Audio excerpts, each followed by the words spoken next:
Peace and blessings, Shabbat Shalom to each and every one of you. Peace and blessings, my brothers and sisters, Mishpacha Sheli. Peace and blessings to you. I'm your Mori for this channel. Yes, I am Melchi Uriel, and I'm delighted to be with you on this Shabbat. All praise to the Most High that has blessed us with this day. It is He that has created us and made us, and not we ourselves. We honor Him in all things, and we give unto Him the praise, the glory, and the honor. We have a wonderful session coming up before us because we're going to talk about, yes, Exodus in this portion for today, Exodus chapter 13. I'm going to recap some of Exodus 13, and then of course we're going to go all the way to chapter 17 of Exodus, and we're going to go to the end thereof. And what we're going to do, brothers and sisters, you are in the delivery room and you're getting ready to witness the birth of the nation of Israel, and we will be right back.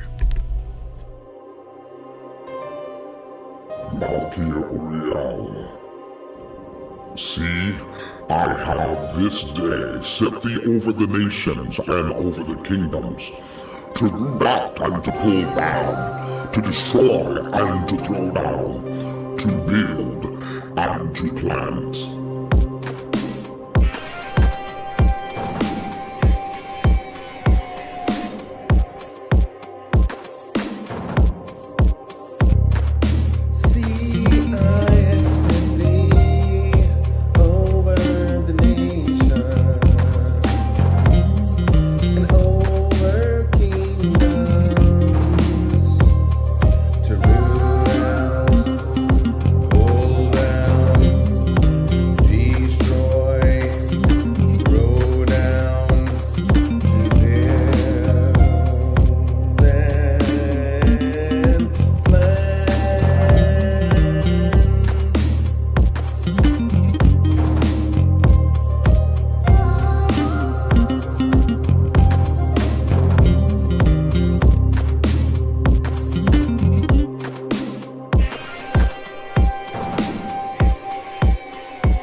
Yes, peace and blessings to you, my brothers and sisters. We're back once again. I am your Mori for this channel, Melchi Uriel. I am just delighted. I am happy to be before you.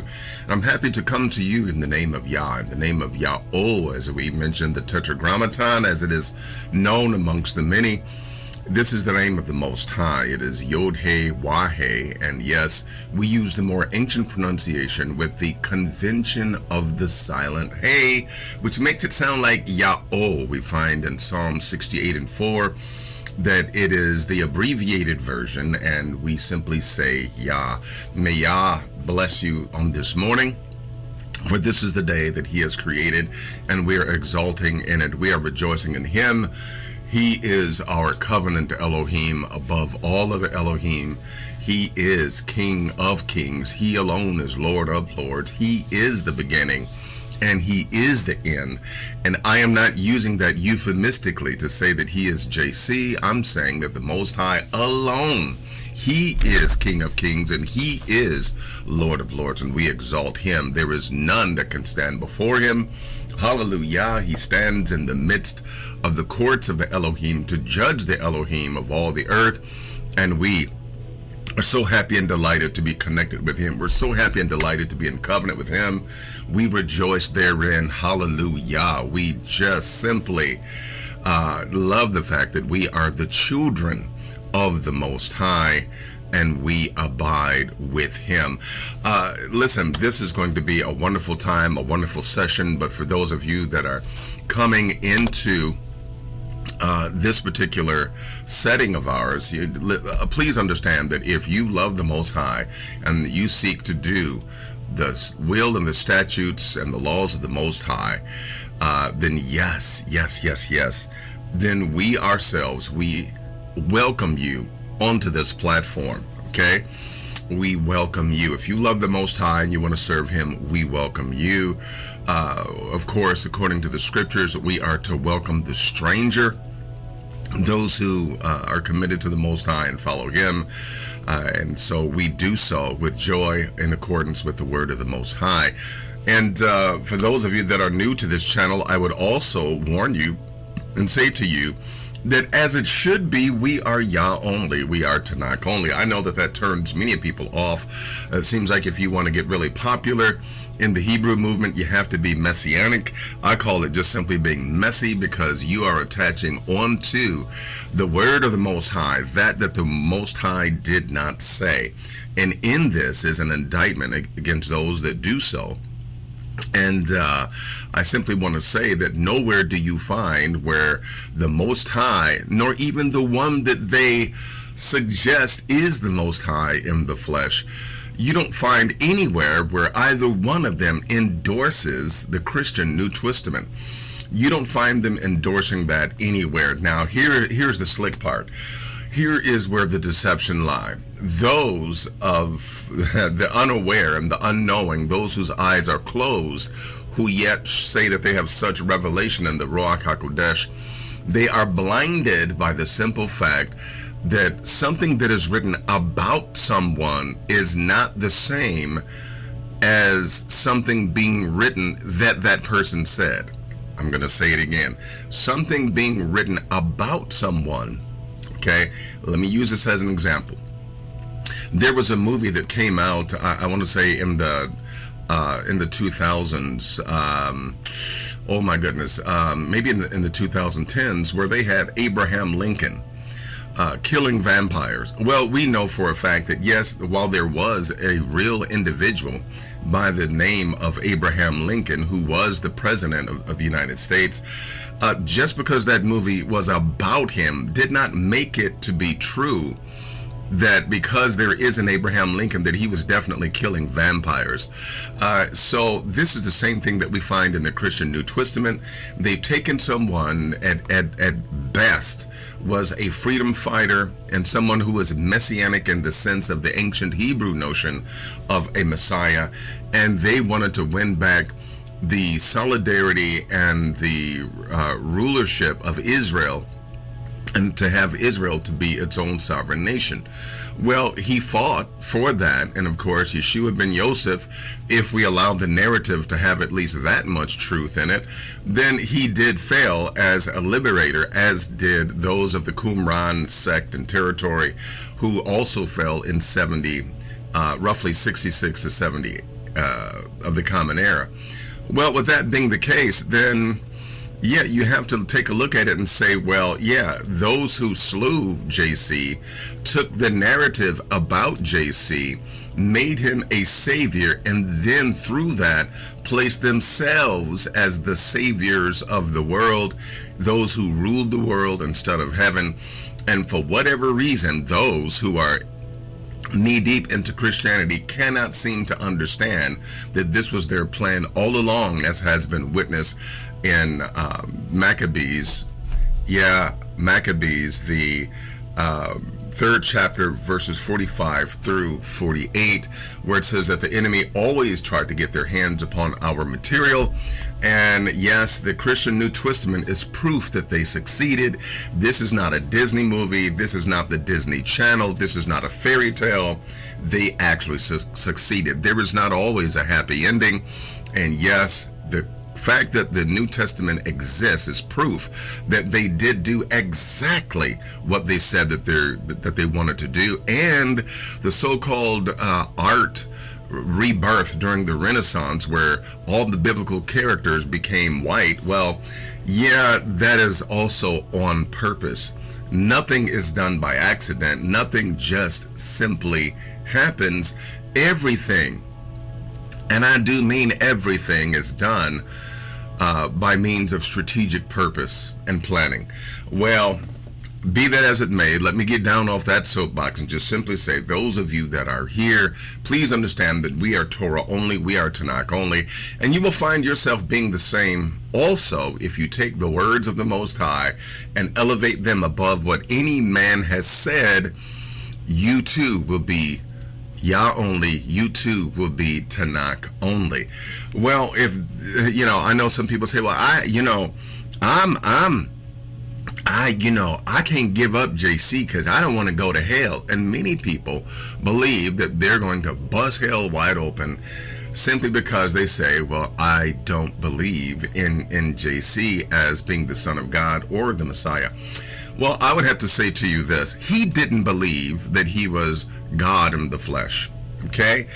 Not even he believed that. Well, many of you will say, well, see, no, that's not what Reverend Fatback teaches, and that's not what Rome taught us. And there you have it in a nutshell. I invoke Isaiah 8:20, which says, according to this, concerning this law and this testimony, that if they speak not according to it, then there is no light in them. If you bring the message that the Most High gave Moshe upon Mount Horeb, or what we call Mount Sinai, if you say that you're going to give that, but you speak contrary to it, you speak against it, you speak what it does not agree with, then yes, then there is no light in you. I don't care if you call it the Holy Bible. I don't care if you call it the New Testament. I don't care if you call it the Doctrine of Paul. I don't care if you call it the Sinner's Prayer. I don't care what you call it. If you speak not in harmony with the laws of the Most High, then what you're saying is a lie. I don't care how it makes you feel. I don't care how you feel like you're on your way to heaven. I don't care about the false peace that you've embraced. I don't care about your imaginations of walking down the halls of heaven. I don't care what it is that you've embraced to make you feel better and to sleep good at night. The truth is the truth, and the word of the Most High stands forever, and the earth abides forever. All of you thinking that the world's going to end and they're going to do this and they're going to do... Listen. The present age of what we're experiencing may shift and change, but the scripture of the Most High, the word of the Most High, is true, and that this earth is going to abide forever. And the Most High is saying, I'm establishing my physical kingdom, and that kingdom is going to be a kingdom that never ends. It shall not be afraid. And that kingdom is Israel.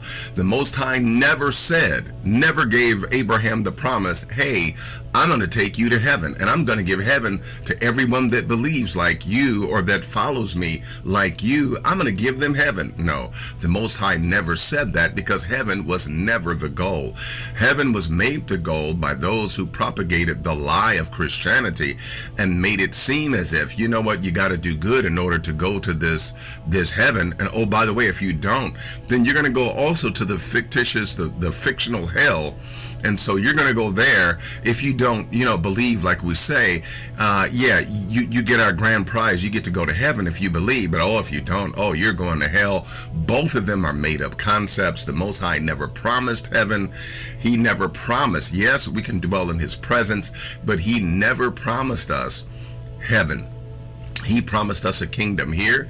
He promised us that basically we'll be able to live like the trees. In other words, our longevity will be outstretched so that we live for literally hundreds upon hundreds of years.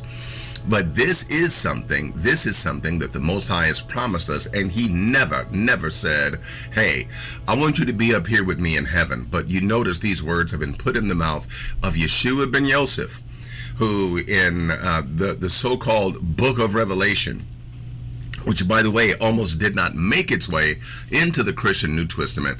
But hey, they went ahead and voted, and okay, so now it's in. So now we can accept it as, being gospel truth. Well, see, all of these are the ploys of men. This is what men do, and now people are going cuckoo for Cocoa Pops, thinking that the book of Revelation is coming true, when really what is true is what we find in Ecclesiastes, that says that which has been is that which is going to be. Everything that you see happening, it has happened before.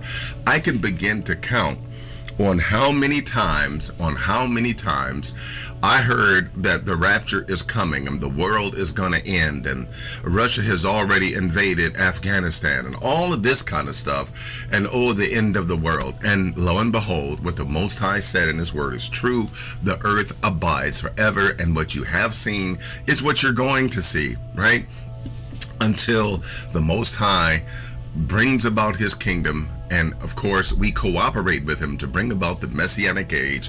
Then and only then shall we see true and lasting change. And in fact, we will then see the change to our nature, our natural system, our ecology, even our own DNA will be activated in such a way that, again, our lives will be prolonged.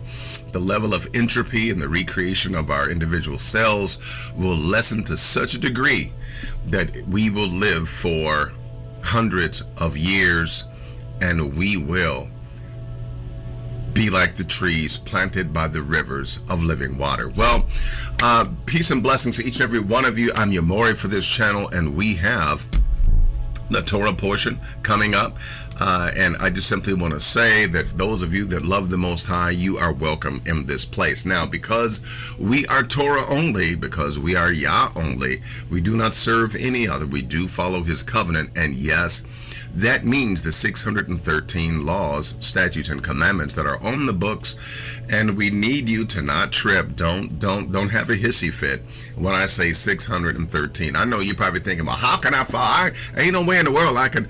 Listen, I bring this up all the time, and it's worthy of being mentioned again, that there are thousands of rules on the books that concern driving, that also concern the sports of football, baseball, basketball. Count them up. You will find, just ask AI how many laws and statutes and commandments, or however you want to put it. Ask AI how many rules and regulations are on the books for basketball or baseball or even driving, and I guarantee you it will come out into the thousands, perhaps even tens of thousands for some of those. Well, here's the issue. 613 by means of comparison ain't nothing. It's a drop in the bucket compared to thousands upon thousands of regulations. I'm mentioning that because it doesn't stop you from driving, it doesn't stop you from watching football, it doesn't stop you from watching or participating in baseball, but guess what? It does cause you to understand that yes, in life there are rules, there are regulations, even when it comes to being God-like and being a part of the kingdom. Well, we have only 613, but for those of you that would say, I don't know if I can keep track of that, I don't know what I can do with that. Well, all praises to the Most High, because there are, my brothers and sisters, there is an abbreviated version of all those 613 laws. According to Deuteronomy 4 and 13, we find that the Most High says that, yes, the 10 declarations are indeed a covenant.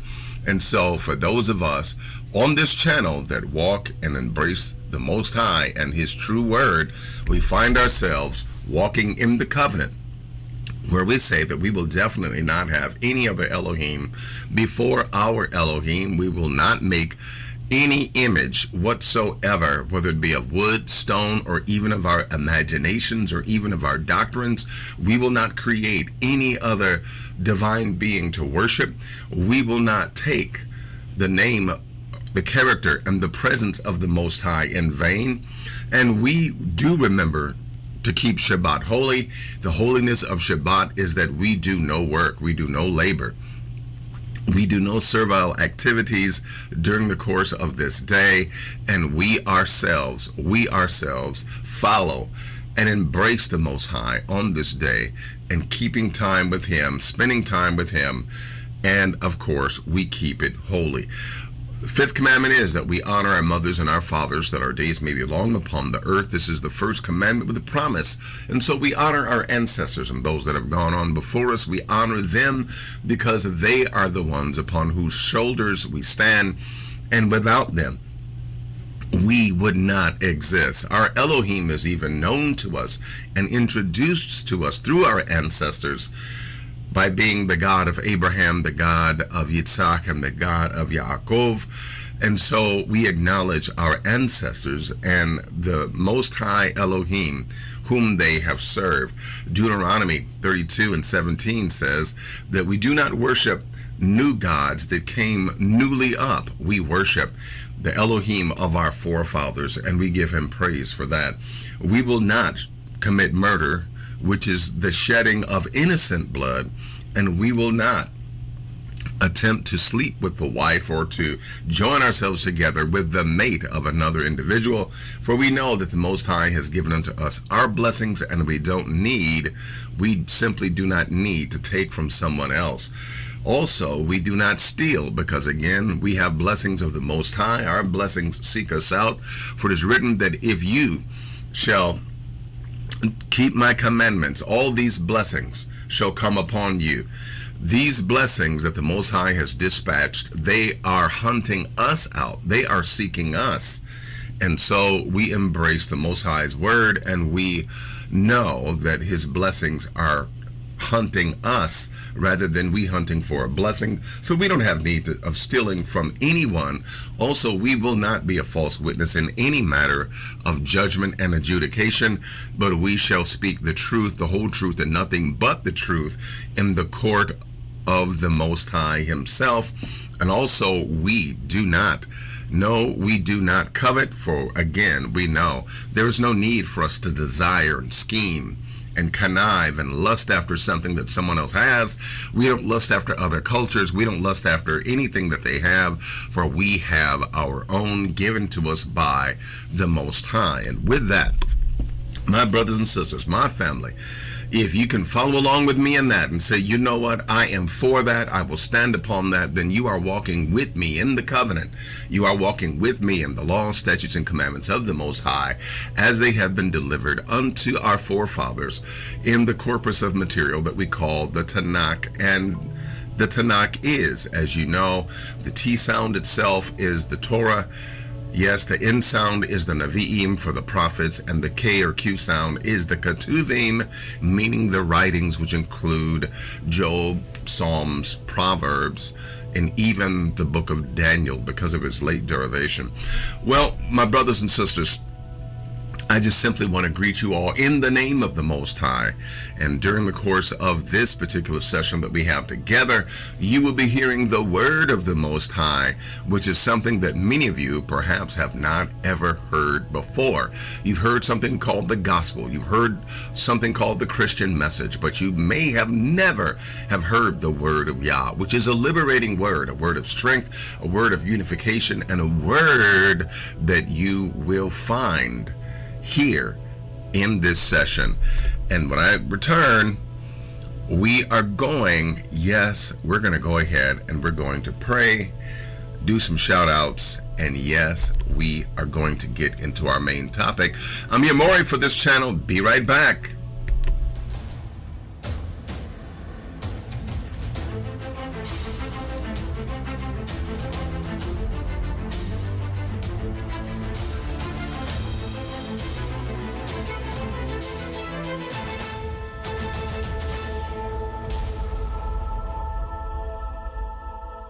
Hi.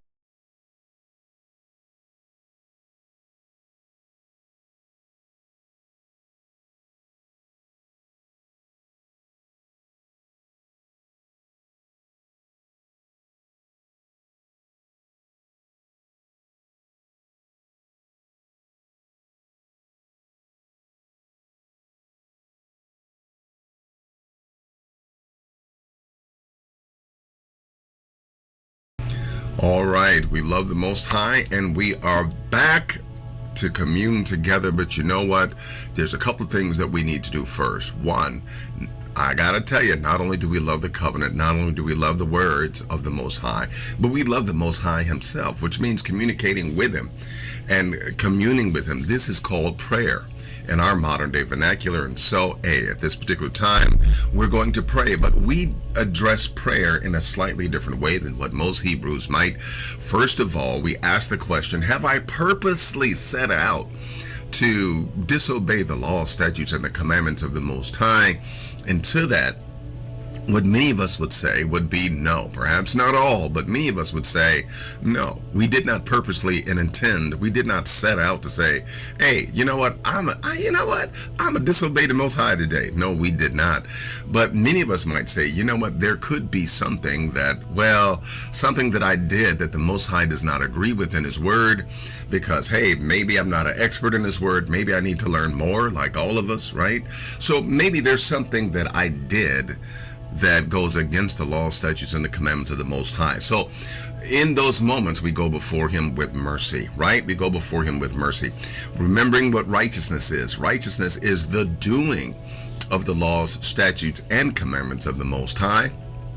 And then sometimes all we have is the integrity of our heart to say before the Most High, you know, from the integrity of my heart that I did not intend to disobey you, but still we need the mercies of the Most High. So let's do that inner work right now. Let's go ahead and do that inner work. Ask ourselves the question, and then let's prepare to go before the Most High in mercy.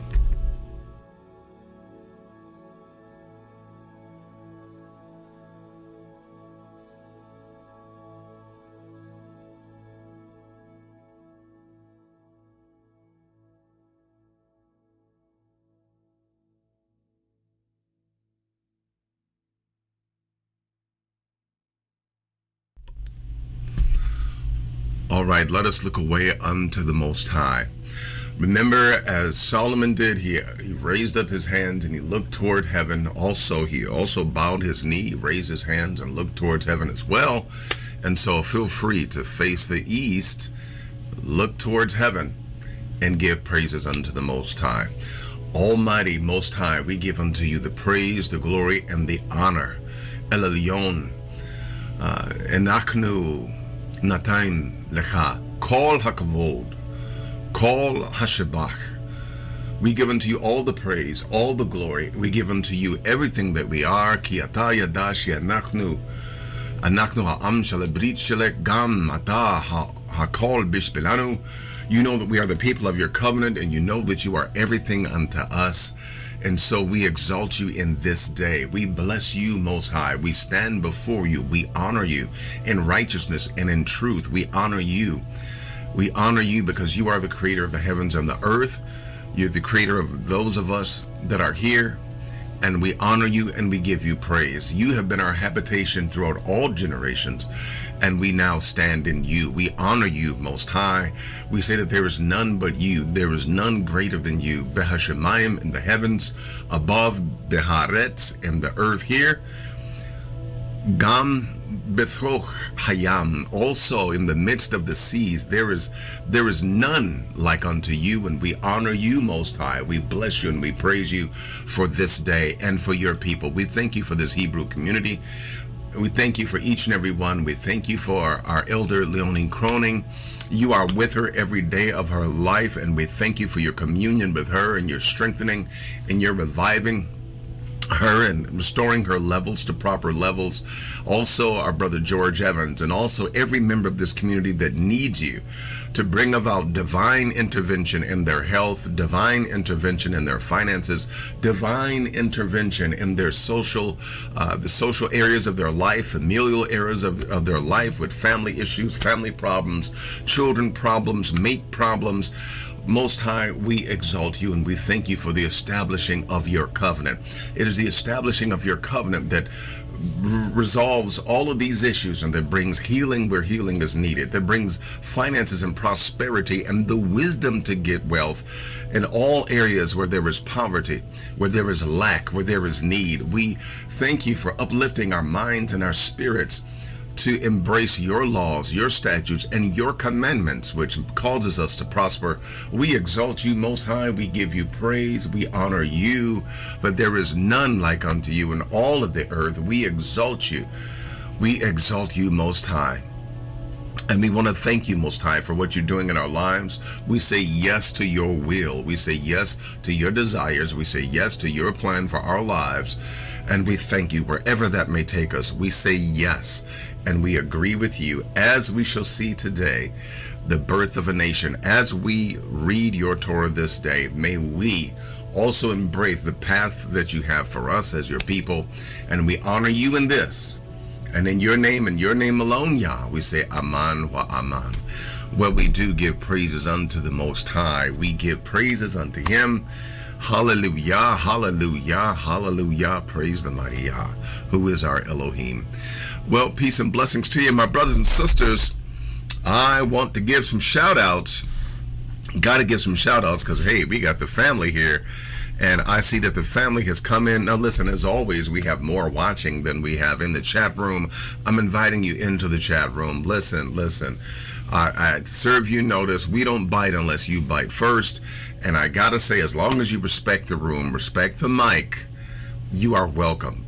Even if you have opposing views, you are welcome. If you maintain a civil nature about yourself, don't be all indignant and, disrespectful. You know what? Hey, we don't mind if you ask questions. And basically, if you come to learn instead of fight, then yes, then you would be welcome in our chat room.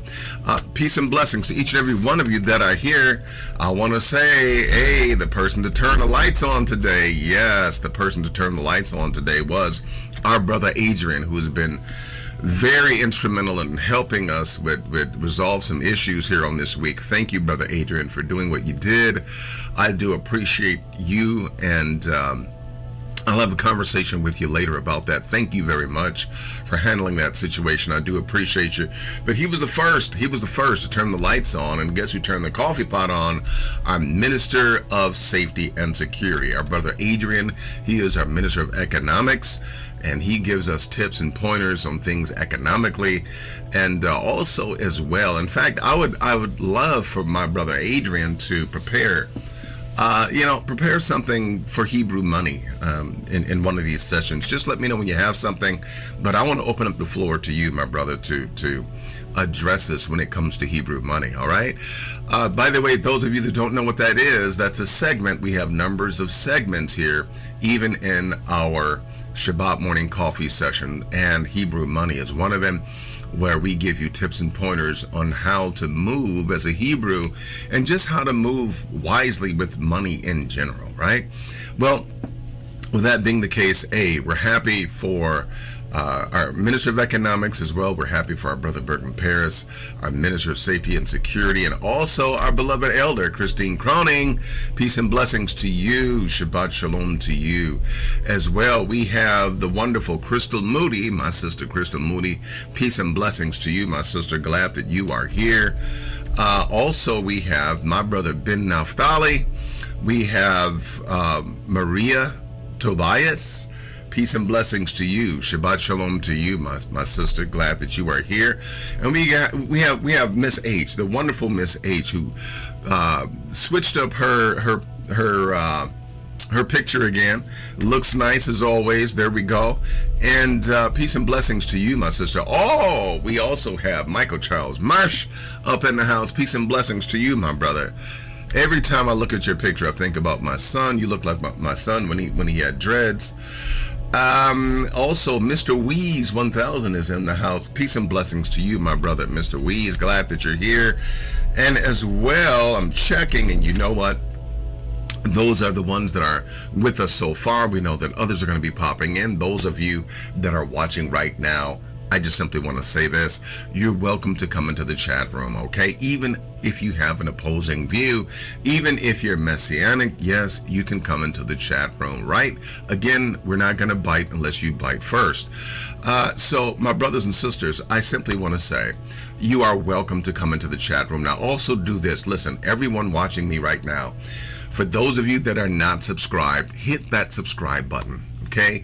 Zero calories involved. You're not going to gain a single calorie by hitting that subscribe button, by hitting the little bell and saying, you know what, hey, every time that we come on, you'll get a notification. So, and I know, YouTube has been removing some of our notifications and not allowing others to be notified when we're on.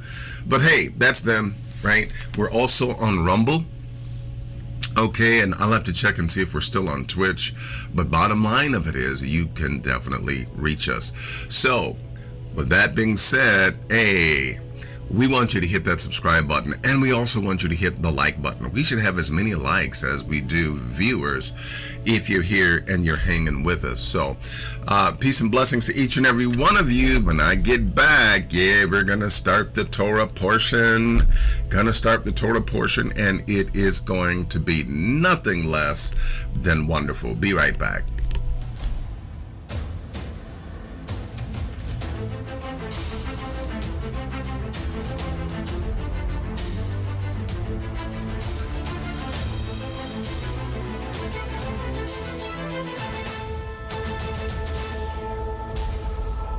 Hi, I'm Melchior.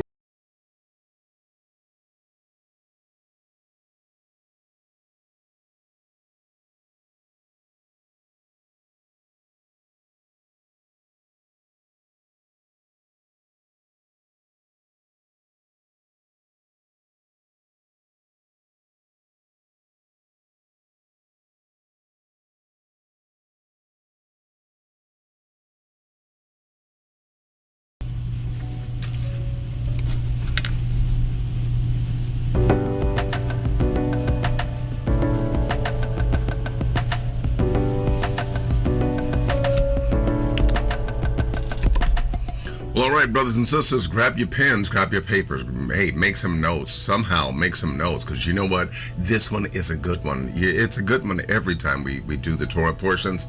But this is good because we're following not just the promise of the nation, which of course came through Abraham, but now we find the Most High throughout the generations. The Most High is performing his word. He's fulfilling everything that he said that he would do. And yes, it's over the lifespans of generations within this new nation being born called Israel. And you're going to see it. You're going to see it. And remember what we read concerning Abraham. Remember how we started with Abraham. Remember how he was just a single individual. And also how the Most High promised him a progeny. And he said that he would make a great nation out of him, and Israel is that great nation. Now there's other people groups that also come out of Abraham, but the Most High specifically names Israel because he has a job for Israel to do, which is to be the teachers of the other nations, to be like the priest class among the nations, and to be that which the nations call upon for their priestly duties.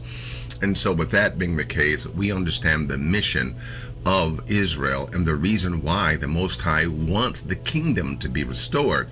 And it is the kingdom of Israel, not the kingdom of heaven, okay, but the kingdom of Israel, that physical kingdom, where if you read Isaiah 65, you'll find some descriptions of that physical kingdom which is to come, and you will find that the Most High has always intended for the kingdom to be physical rather than spiritual.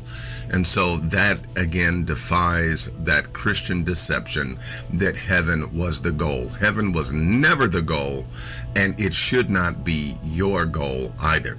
Well, as we tiptoe into the scriptures, what I'm going to do, my brothers and sisters, is I'm actually going to go into our app, our Hatanakh app, okay? And this is what I'm going to do. Let me show you this. For those of you that are not aware, this is our own app of the Tanakh. Okay, it is Hatanakh Online. In fact, if you just look up here, you will see that it is literally Hatanakh, Hatanakh. That's HATANAKH.online, and you will come here. Yes, you can look at it for free, right? There's no problems. But if you want the advanced version and be able to find out more, then yes, there is a small little subscription of less than $5 that and by the way, we did have to repair something on the app because the upgrade button here was not working. For those of you that want to subscribe to the correct version, the version that'll give you more on the app, you hit this upgrade button, and this upgrade button, of course, will take you into that. We're not going to do that on the Shabbat right now, but this is what you simply do. And if you have any issues, please notify me. I was told that I wasn't receiving the emails, the support emails, and they weren't being received by our team either. And so I apologize for those of you that have been emailing support and it did not get through. I apologize. We have rectified that, okay? And so now they're going to go to someplace else, and they're going to make sure that they get to our team and also get to me as well.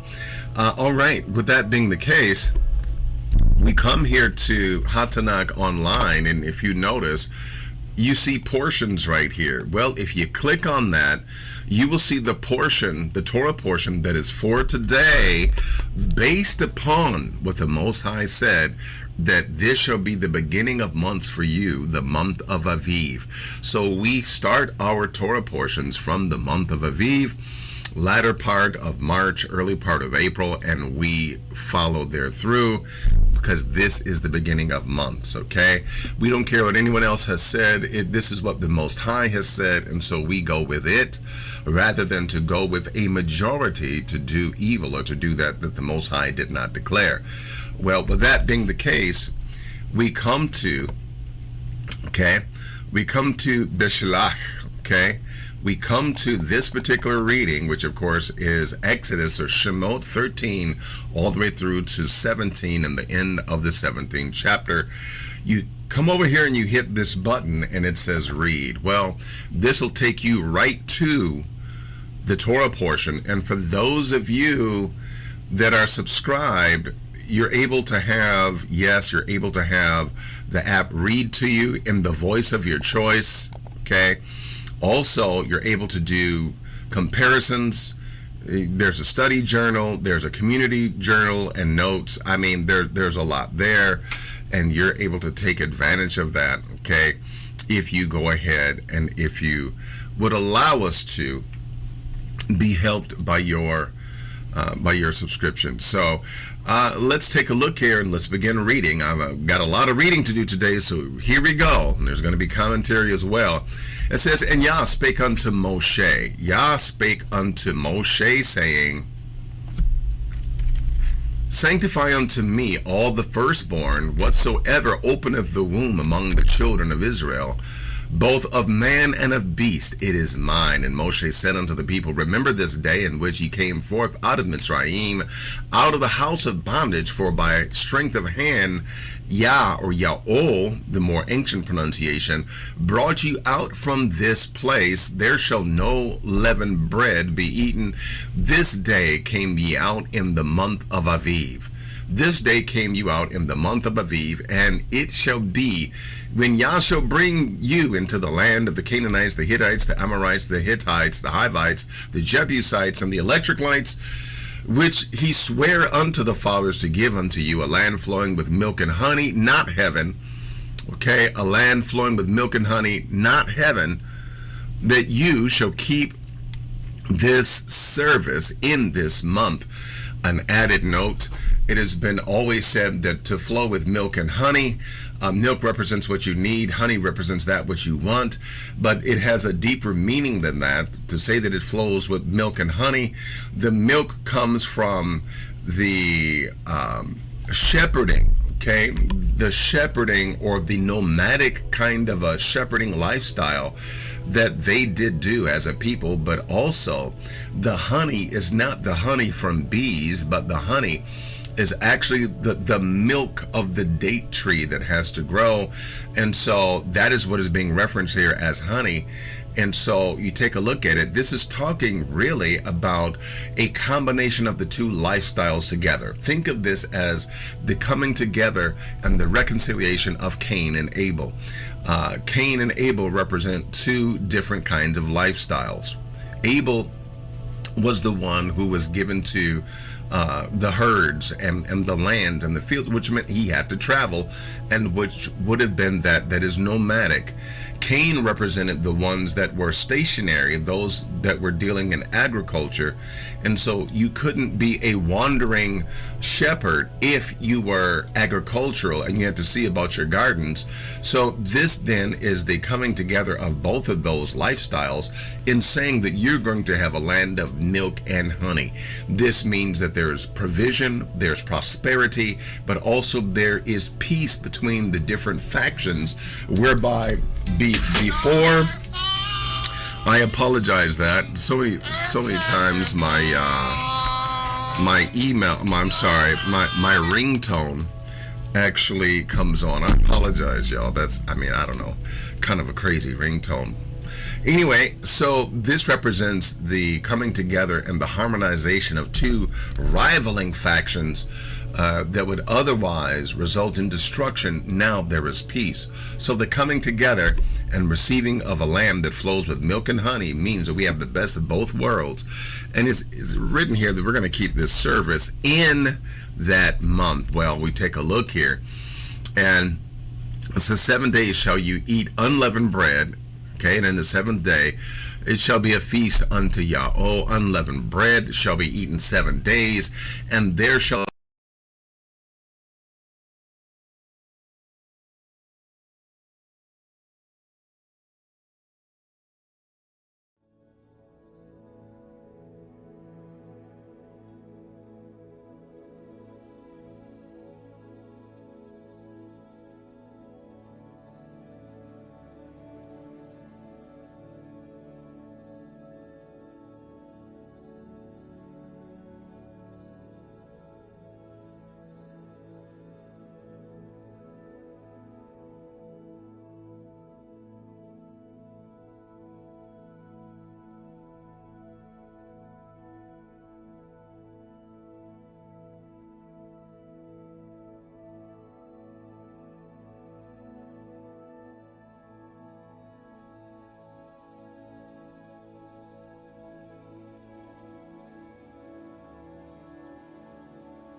I mean, makes you laugh.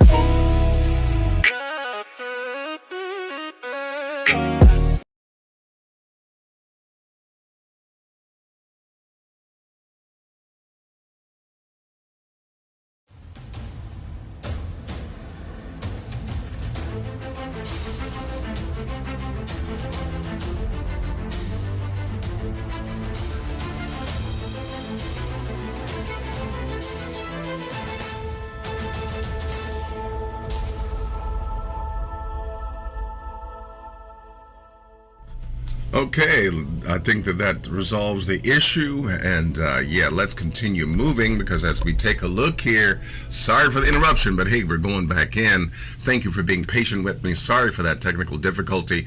Long story short, we find that the Most High here does want us to remember every place that we've gone, everything that has happened to us, because if you notice here, he's having them to remember Passover, the Pesach, but also unleavened bread. Okay, remember unleavened bread. Why? Because this is what you experience. And so on that note, again, I know that my microphone went out, but I will say this: no matter what you experience, no matter what you go through, the Most High wants you to have a record. The Most High wants you to remember everything that you've gone through, because your existence here and now shows you that the Most High delivered you. I don't care what you can complain about. You can complain about many things, but notice the fact that you are still here means that you made it. The Most High wants you to make a record, a memorial. And you notice he had them to eat bitter herbs during Pesach. to represent what they suffered. It is a remembrance of what they suffered when they were slaves. But guess what? It's also a remembrance of the deliverance from that slavery. So it then becomes a praise unto the Most High. Well, with that being the case, my brothers and sisters, you are to always remember your own individual path. You are not to forget anything. The fact that you got through it and you're here, even listening to me now, shows that the Most High delivered you, that He carries you through it. So guess what? You won. You're the winner. And so with that being the case, this is the nature of our Most High. He is sentimental. I don't know if you heard this before the mic went out, but I said that the Most High is the kind of individual that would keep every one of your cards that you send him. He'd keep every well wish that you wrote to him. He is very sentimental, and he wants us to remember, and he wants us to understand that yes, your journey is significant, and everything that happens to you, it is to be a part of your individual memory. Well, here we find that the Most High is establishing how He wants His nation to operate. He wants them to remember. He wants them to not have, not turn a blinded eye, if you will, towards the things that have happened in the past. Some people feel as if in order to heal, they have to ignore the past. No, you embrace the past, but you also embrace the healing that it contains.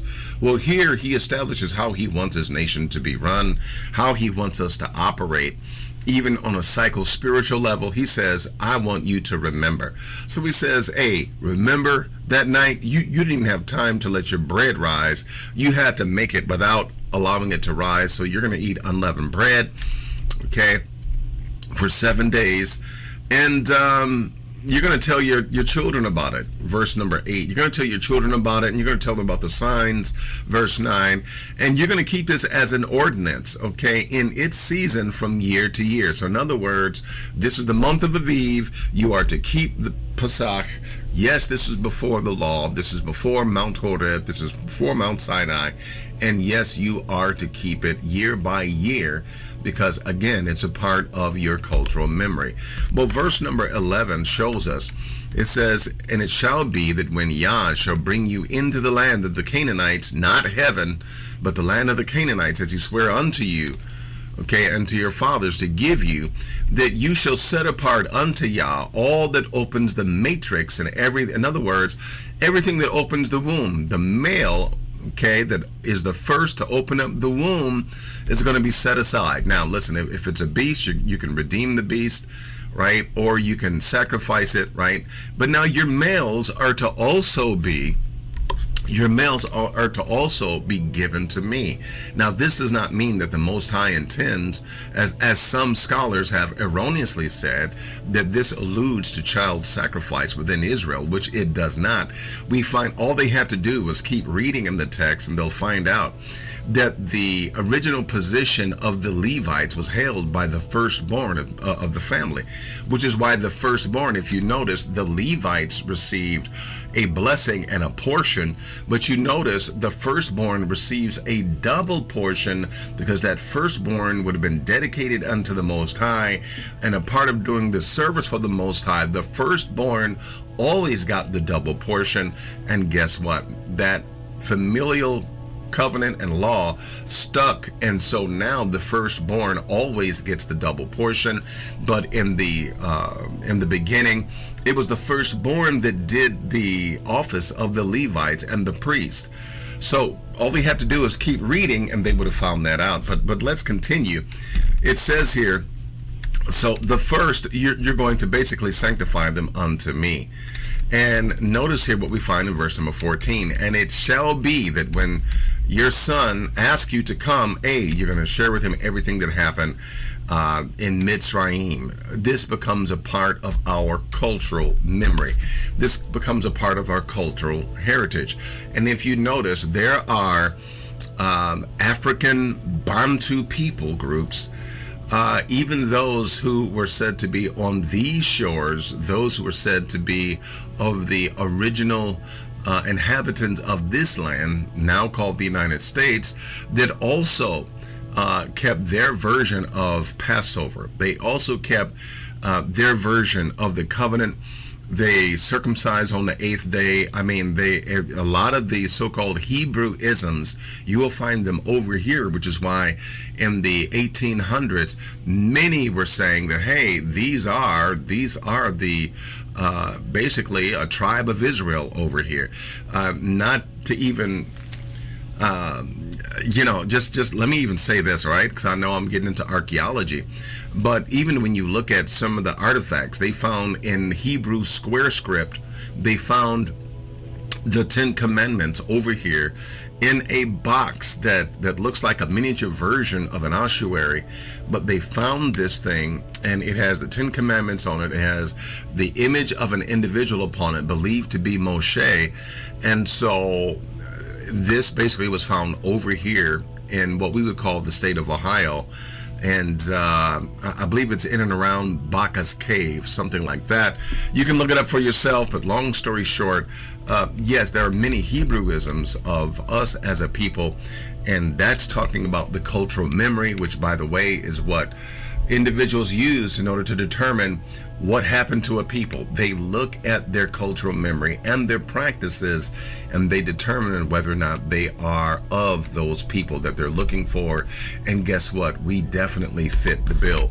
Well, continuing on, verse number 16, and it shall be a token upon your hand and for a frontlet between your eyes. For by strength of hand Yah brought us forth out of Mitzrayim. Now this verse 16 is rather potent. It's pregnant with possibilities and ideas. Well, what do you mean about that? Well, some scholars have noted that this is mainly figurative language that is not to be taken literally. Okay, some say no, it is to be taken literally.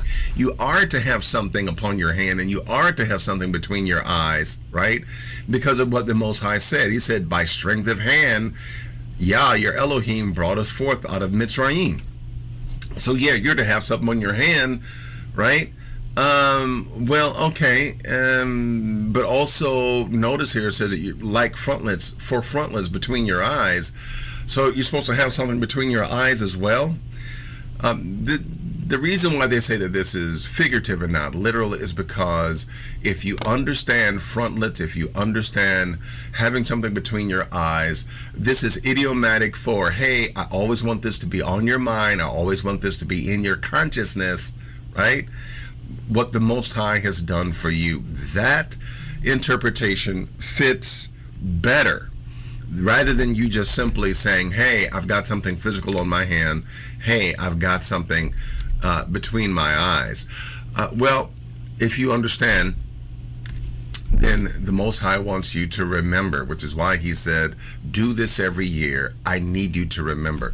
Well, verse number 17, it says, and it came to pass that when Pharaoh had let the people go, that Elohim led them not through the way of the Philistines, although that was near, for Elohim said, lest peradventure the people repent when they see war, and they return to Mitzrayim. Many scholars have noted and said, you know what, this is anachronistic. What does anachronistic mean? Well, glad you asked. Anachronistic means, like, for instance, let's say your particular state, let's say you live in New York, like my brother does with his family, right? You live in New York. It's like saying that the Cacheta Indians lived in the region of New York. Well, during their day, there was no New York, but you're saying New York, which came much, much later, in order to give those who are in that later time an understanding of where you're talking about. That is what an anachronism is. It's attaching something modern to something that is old in order to allow there to be a certain level of understanding. Well, we find that this also kind of shows you the time that something was written in. It shows you the time because, like I said, in this example, I'm mentioning New York. Let's say New York was founded in 1840. Well, if I said that the Cacheta Indians dwelled around New York, you know that I would have to be living in either 1840 or thereafter, because New York began in 1840. For this example, it really didn't. I'm just giving you an example. So it would really point to the time that I lived in, right? So many people say that this is an anachronism, and it proves that the text was redacted much later, Okay, I am of the mythicist camp that says that there was an individual named Moshe that actually did write according to Deuteronomy 31:9, and that individuals took his writings and they added to those writings, or they expounded upon them in harmony, expanding what he says without changing the original of what he said. Well, looking at this, then we find in verse number 18, it says, "But Elohim led the people about through the way of the wilderness and of the Reed Sea," not Red Sea, but the Reed Sea, "and the children of Israel went up harnessed out of the land of Mitzrayim." Harnessed out of the land of Mitzrayim, which gives you the image of them being somewhat of a animal of burden, being harnessed with a harness about their mouth, right, in order to be led. And so this then points to why we have Sukkoth. You find out that Yaakov actually built stalls for his cattle when he was leaving. He built it. Yes, he built those things, right? And we have Sukkoth, letting you know our stage of progression and deliverance. Okay, again, the Most High is sentimental, and he wants you to remember all the way that you've come. There was a time where you were being driven, okay, or you were very animalistic in your nature, which is why they were bucking up against the Most High in the wilderness and tempting the Most High in the wilderness, like jackasses have been known to do, right?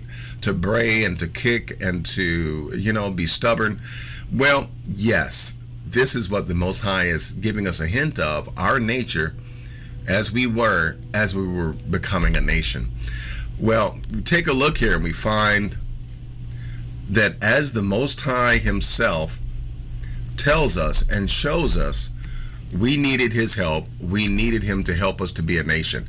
Verse number 19, "And Moshe took the bones of Yosef," because he said, look, hey, the Most High is going to visit you, and y'all going to take me out of here when you go. And so that did come to pass. So new material for us begins at Exodus the 14th. Exodus the 14th chapter, it reads, "And Yah spake unto Moshe, saying, Speak unto the children of Israel that they turn and encamp before Pi-hahiroth, between Migdol and the sea, over against Baal-zephon. Before it shall you encamp by the sea." Why is this significant, Moray? Why is this significant? Because the Most High, who's playing multi-dimensional chess, has just moved a very significant piece into a place where it is trapped. Okay? It seems like, there is no way that the children of Israel can get out of this. There's no way that our foreparents can get out of this. They are literally trapped. And this was a place that the Most High set specifically and told him, you go there. Okay? And notice he said, hey, I don't want you to go this other direction and see war, but I want you to go here. And as you go here, you're going to find out, yeah, it's going to look like you're trapped, but you're really not trapped. Verse number 3, "For Pharaoh will say of the children of Israel, they are entangled in the land, the wilderness has shut them in." In other words, these people so dumb and stupid, they done gone out there and got lost and got themselves literally between a rock and a hard place. And I'm getting ready to take advantage of this here situation. Well, verse number 4, Pharaoh says, the Most High says, "And I will harden Pharaoh's heart, that he shall go after them, and I will be honored upon Pharaoh and upon all his hosts, that the Egyptians may know that I, Yah," okay, that it is me. I am Yah, I am here, and they did so. So they went there, and the Most High told Moshe to begin with, look, listen, Pharaoh is already steaming like, man, I should never let them go. I should never let them go. And in the background, if you can imagine, those of you that remember 1 Kings 21 and verse 21 through 23, where the heavenly council, the B'nai Elohim, there was a question that said, who will go up so that Ahab will fall because he was under judgment, just like Pharaoh in Egypt. It says, who will go up and persuade him so that he will fall? And, one spirit said this, one spirit said that, right? If you remember that whole outlay, you can then see this, that when the Most High says, you know what, I'm going to let Pharaoh's heart be strengthened in his delusion. You take a look here and it says, hey, you can easily see where Pharaoh's sitting there on his throne, shoot. Man, all them people left, and now we ain't got nobody to make bricks. Man, I should have never let them go.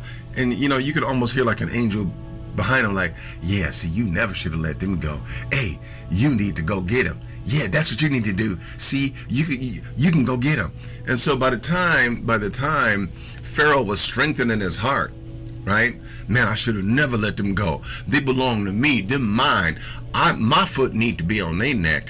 They were born to obey me. They were born my slaves. Yeah, that's right. Go get your slaves. All the time, Pharaoh is going into a trap that is designed by the Most High. Well, in continuing here, verse number 5, and it was told the king of Mitzrayim, which is what he was called before he was called Pharaoh. We know that archaeologically. Notice what it reads here, that it was told to him that the people, they're gone, right? And notice what is read here. It says, and it was told the king of Mitzrayim that the people fled, and the heart of Pharaoh and his servants was turned against the people. And they said, why have we done this? Man, why did we let them go? That ye have let Israel go from serving us. See, you never should have stopped them from being our slaves. They always supposed to be our message. They always supposed to be our slave. Man, they need to be our slave. We gonna go back and we gonna enslave them like before. That's exactly what we gonna do. Well, let's just keep reading and let's see what happens. And he made ready his chariot, okay, in our modern days, and the governments made their policies and they made their redlining systems through the banks, and they made their insurance companies, and they made all their plans and pursuits follow after this, and they built their privately funded prisons, and they did all of these things, right? Verse number 7, and he took 600 chosen chariots and all the chariots of Mitzrayim and the captains over every one of them, and Yah hardened the heart of Pharaoh, king of Mitzrayim, and he pursued after the children of Israel. And the children of Israel went out with a high hand, but the Egyptians pursued after them. Man, we ain't gonna let you get away with that. No, we coming to get our stuff. We coming to get you. Y'all gonna be our slaves, right? So what you had Barack Obama as a president, so what y'all made millions, so what you built America, so what you did all, y'all supposed to be our slaves. And Africa is supposed to be our entire continent, so we can steal all the minerals thereof. So yeah, it belongs to us. Well, we see here, but the Egyptians pursued after them, verse number 9, and all the horses and the chariots of Pharaoh and his horsemen and his armies, and they overtook them encamping by the sea, by Pi-hahiroth, before Baal-zephon. This, my brothers and sisters, is about to be checkmate. Pharaoh thinks that he has them captured. It looks like it's about to go down. It looks like right now the enemy is like, hey, this is just the way, I like it, like, yep, this is exactly the way I wanted them. This is exactly how I like for this to go down. We got them cornered. Ain't nothing they can do. Listen, brothers and sisters, when it comes to the Most High dealing with his people, when it looks like you are trapped, you are quartered, and there's nothing left to be done, listen. That's when the Most High shows his greatest hand, which is something that I meant way back in the day. I was trying to preach as a minister in a church just before I moved to Texas, and I mentioned that the later it gets, the greater it gets. In other words, the later it gets in your situation where it looks like there's no way out, the greater the hand of the Most High is toward you to deliver you and to bring you out. Why? Because his word is true, his word is real, and he will bring it to pass. Even though the hour gets late and it looks like everything is gone, everything is done, the greater the move of the hand of the Most High. And you're about to see as the Most High himself plays multi-dimensional chess with nations. And so here he's moved the nation of Israel into a corner, okay, on that corner square. They are cornered on every side, but notice, verse 10, and when Pharaoh drew nigh, the children of Israel lifted up their eyes, and behold, the Egyptians marched after them, and they were sore afraid. And the children of Israel cried unto Yahweh, and they said unto Moshe, dude, you mean to tell me that there weren't enough graves in Egypt that you had to bring us out here to die? Man, are you kidding us? We could have died. We could have easily died in Mitzrayim with full bellies and flesh plots. Man, why you do this to us, Moses? Notice verse number 12. Is not this the word which we told you in Mitzrayim, saying, leave us alone, that we may serve the Egyptians? But no. You had to keep on talking this freedom stuff, and we followed you. And the interesting thing here, my brothers and sisters, is that there is no record in the text of the people saying unto Moshe, hey, we told you to leave us alone. We told you to let us go back. And we understand that there was an undercurrent of talk and murmuring amongst them, which is why you see Korah and Dathan rising up and saying some of the things that they did, because they were really speaking for the undercurrent of those who were always discontented, those who always wanted to serve the enemy. And trust and believe there are those even in our own families that wants to serve the enemy, that wants to remain bound to the enemy, that wants to remain servants and slaves, that wants things to continue as they are. Okay, there will always be that faction. There will always be those people that want to stick with those, okay, those who have Stockholm syndrome and have fallen in love with their oppressors and their abusers, and they want to stay. Well, I say to hell with that. Let's get free. Well, verse number 14, it says, Yah shall fight for you. I know y'all scared. I know you're scared, right? But he says, hey, as you have seen the Egyptians, you're not going to see them anymore this way. In other words, what many people have said is that, you know what? See, this is not true. See, this verse right here, number 13, it ain't true because the Egyptian nation continued. Well, please understand what is really happening here. Notice that the children of Israel went up harnessed. As it said, they went up harnessed almost as if they're like an animal, which is why the booths of Sukkot were built, right? To remind us of our stage of development, which can also equate to even our own brain and our own understandings, because there is the mammalian portion of the brain. There is a serpent portion of the brain, and there's our brain really is, our brains are divided into 4 different main areas, okay?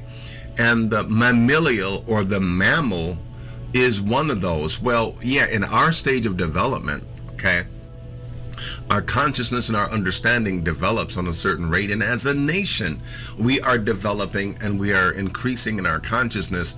And so we find that being represented in these verses of scripture here. For we find that, you know, hey, he said, you're gonna see the salvation of the Most High. You definitely are. And he says the way that you are looking at the Egyptians. Let me read verse number 13. And Moshe said unto the people, fear ye not, stand still and see the salvation of Yah. Don't try to save yourself. Don't try to deliver yourself, but you need to see the salvation of the Most High, which is going to come by you being still and letting him do what he does. Okay? Which he's going to show you today, not tomorrow, not next week, but he's going to show you today. For the Egyptians whom ye have seen today, ye shall see them again no more forever. In other words, the way that you are looking upon these Egyptians as your masters, and you wanting to go back to them as your masters, you're not going to think that way. You're not going to perceive the Egyptians that way anymore. Verse number 14, Yah shall fight for you, And you are going to hold your peace. That's all you have to do is be quiet, hold your peace, stand fast. The Most High is going to deliver you. Message.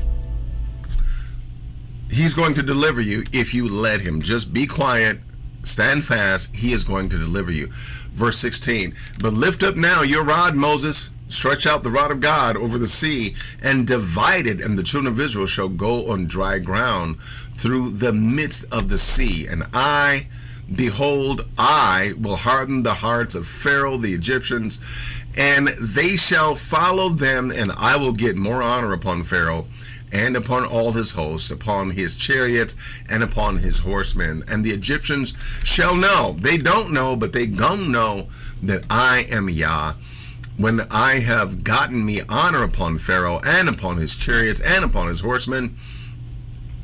And the Malach of Elohim, do you see that in verse number 19? And the Malach of Elohim, which went before the camp of Israel, removed and went behind them, and the pillar of cloud went from before their face and stood behind them.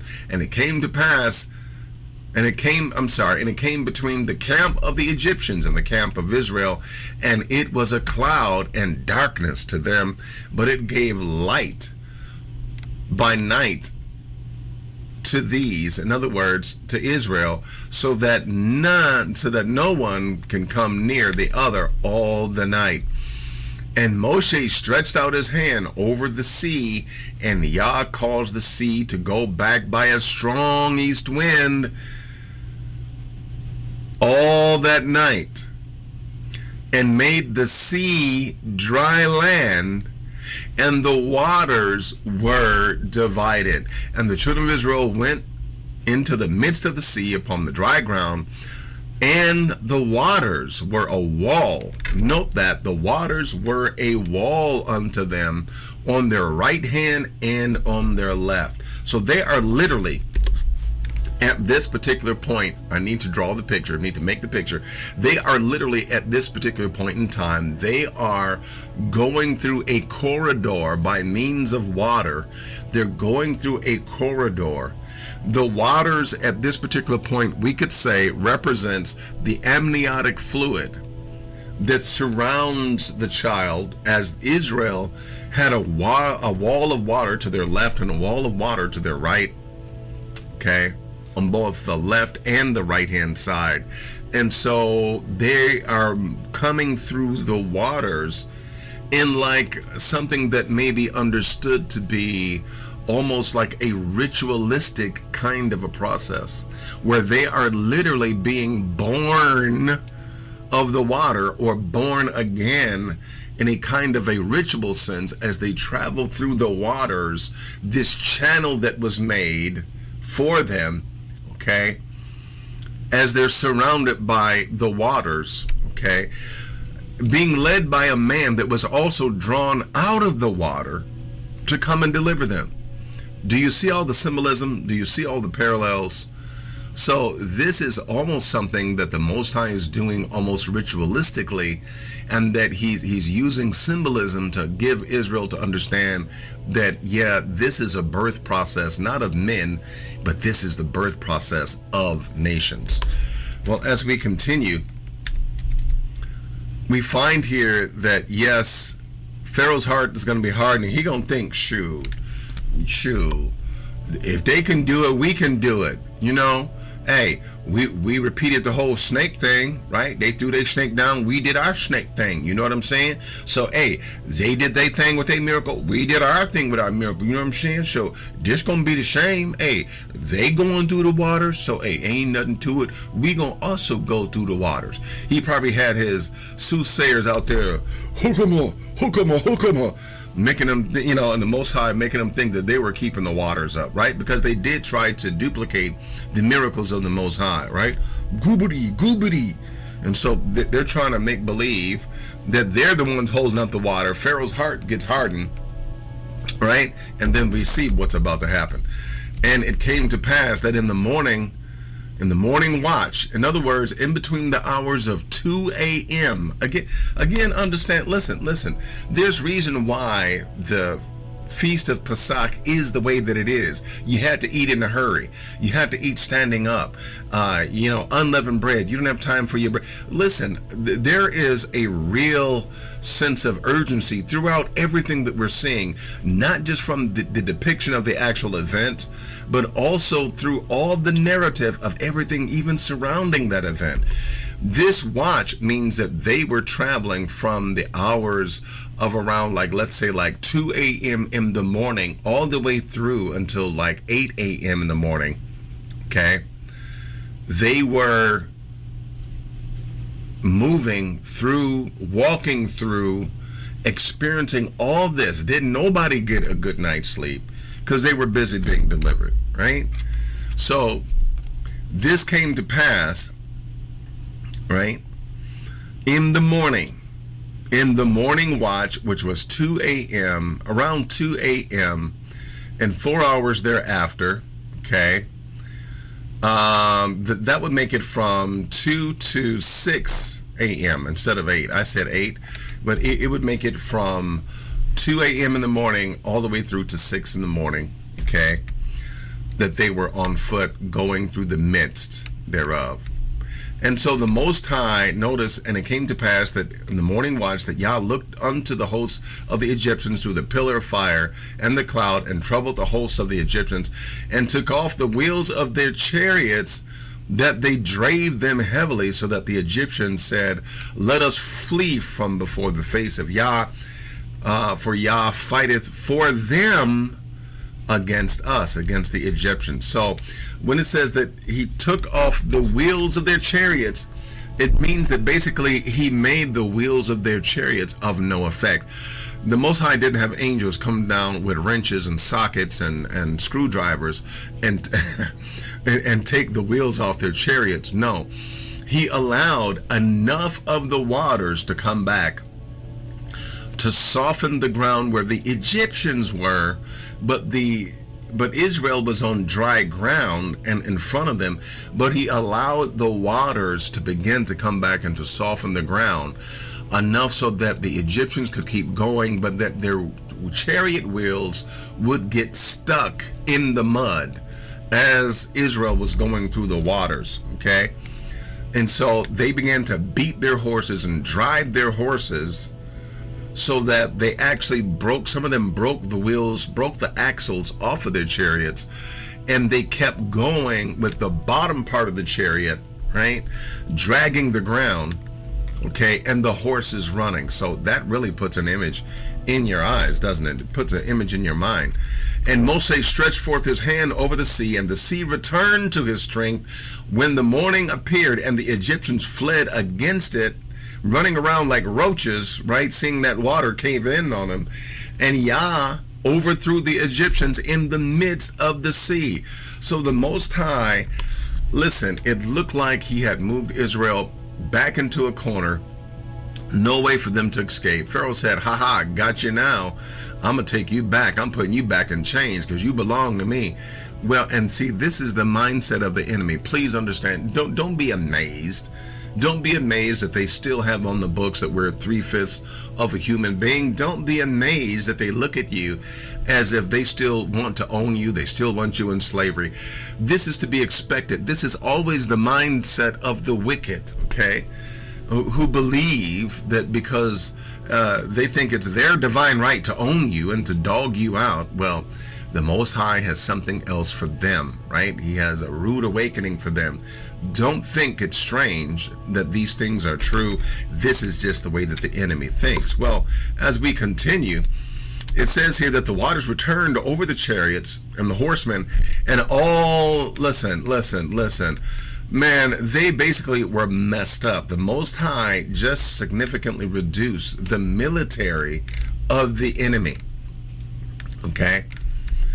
But the children of Israel walked on dry land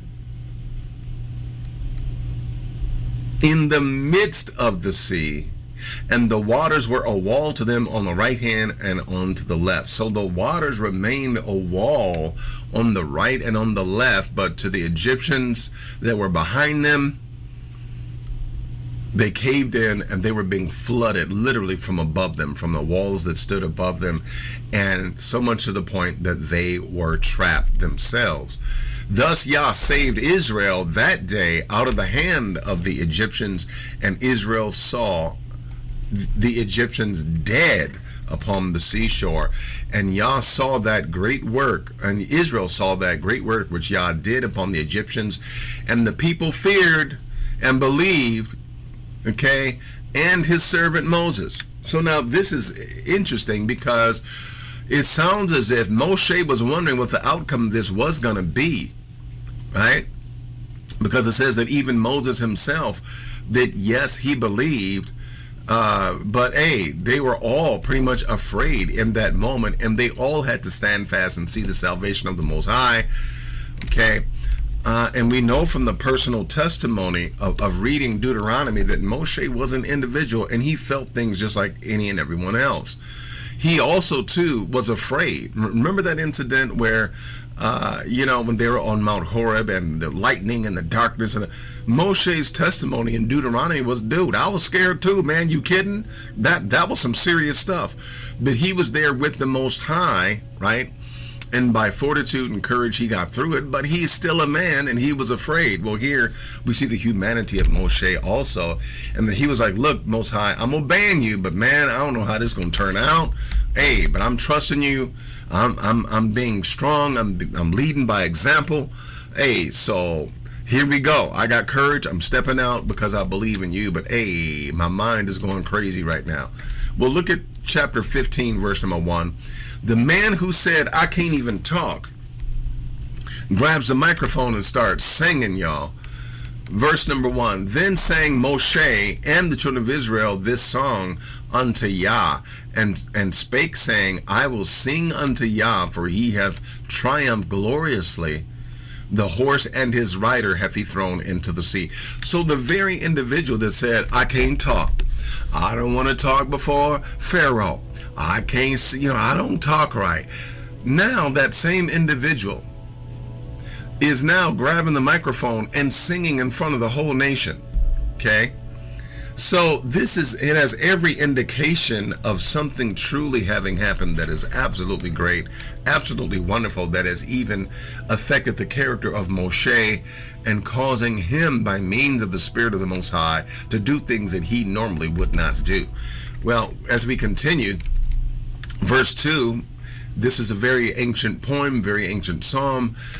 Yah is my strength and song. He has become my salvation. He is my Elohim. I will prepare him an habitation, my father's Elohim, and I will exalt him. Now, let's listen. I could spend lots of time taking all this apart, right? But notice what it reads here. It reads that he is become my salvation, which says to us that there's a level of development here. Remember what the Most High told Moshe. He says, I know in the King James Version it says I am that I am, but in the Hebrew it says Ehyeh, Asher Ehyeh. In other words, I will be what I will be. I will be what you need me to be in that given moment. And as danger grows and there is a rising need for you to be rescued from that danger, along with that, I will grow into the salvation element that you need to get you out of that mess. I will be what I need to be in the moment that I need to be it. So the Most High is being referenced here. It says that he is my strength and my song. See, he's the reason why I'm singing this right now, is because, man, he has delivered us. Right before my eyeballs, I saw it. We all saw it. And so he is our strength. He is our song. And he has become my salvation. He is become my salvation, which implies progression. Okay? Which implies that your salvation, it comes by means of progression and not just the snap of a finger. He is my Elohim, and I will prepare him a habitation. My father's Elohim, and I will exalt him. Yah is a man of war. Yah is his name. Again, verse number 3 gives us a level of significance, okay? And many people have used Exodus chapter 15 and verse 3 to say, see, God is a man. See, God is a man. See, just like you see right there. So he can be a man. Please understand what you're reading, okay? I will have to tell you this. I've said this so many times before. There are two things specifically. Now, there's more than this, but there's two things specifically that needs to be interpreted when it comes to Scripture. Predominantly, it's prophecy and then poetry. And of course, this is poetry. So what do we know about poetry? What do we know about prophecy? You do not ever at any point take them literally. It is not saying that God is literally a flesh and blood man of war. It is mentioning man in the same context that Dawid HaMelech speaks unto his son Solomon, Shlomo, and says, hey, now at this particular point, Solomon was 40 years of age, 40 or 41 years of age, and had already had Rehoboam. But David says to him, rise and be a man, which really is significant to say you need to master this. You need to be a man in this, right? If we say be a man in business, what are we saying? We're saying you need to be a master of your business, of that business arena.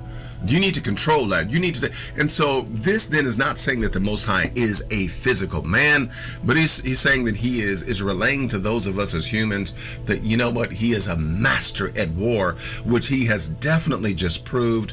He moved Israel into the corner and made them look entrapped, but then he entrapped Pharaoh's army, and so tipping the scale completely. The Most High is a man of war, and that he definitely is a master at the game of war. Verse number 4, and Pharaoh's chariots and his hosts hath he cast into the sea. His chosen captains are also drowned in the sea. It didn't say that Pharaoh, the king of Mitzrayim, was drowned in the sea, but yeah, Pharaoh had to see what the Most High did. So Pharaoh lived, but all his dudes, all his guys, okay, they were drowned in the sea. Verse 5, the depths have covered them. They sank into the bottom as a stone. Part of the reason why they sank was because they had on armor with them. Pharaoh's army, they were intending to do battle. They were intending to slaughter and then to take the remnant back into Mitzrayim. The guys had on armor that once the waters surrounded them, rather than floating, they sunk because they had the armor on. Okay, and as well for their horses. Verse number 7, and the greatness of your excellency, you have, by your greatness of your excellency, you have overthrown them that rose up against you, because in rising up against us as your people, they rise up against you, Most High. Message. In rising up against us, his people, they rise up against the Most High. Message. You have sent forth your wrath, which consumed them as stubble. Verse number 8. And with the blast of the nostrils, the waters were gathered together.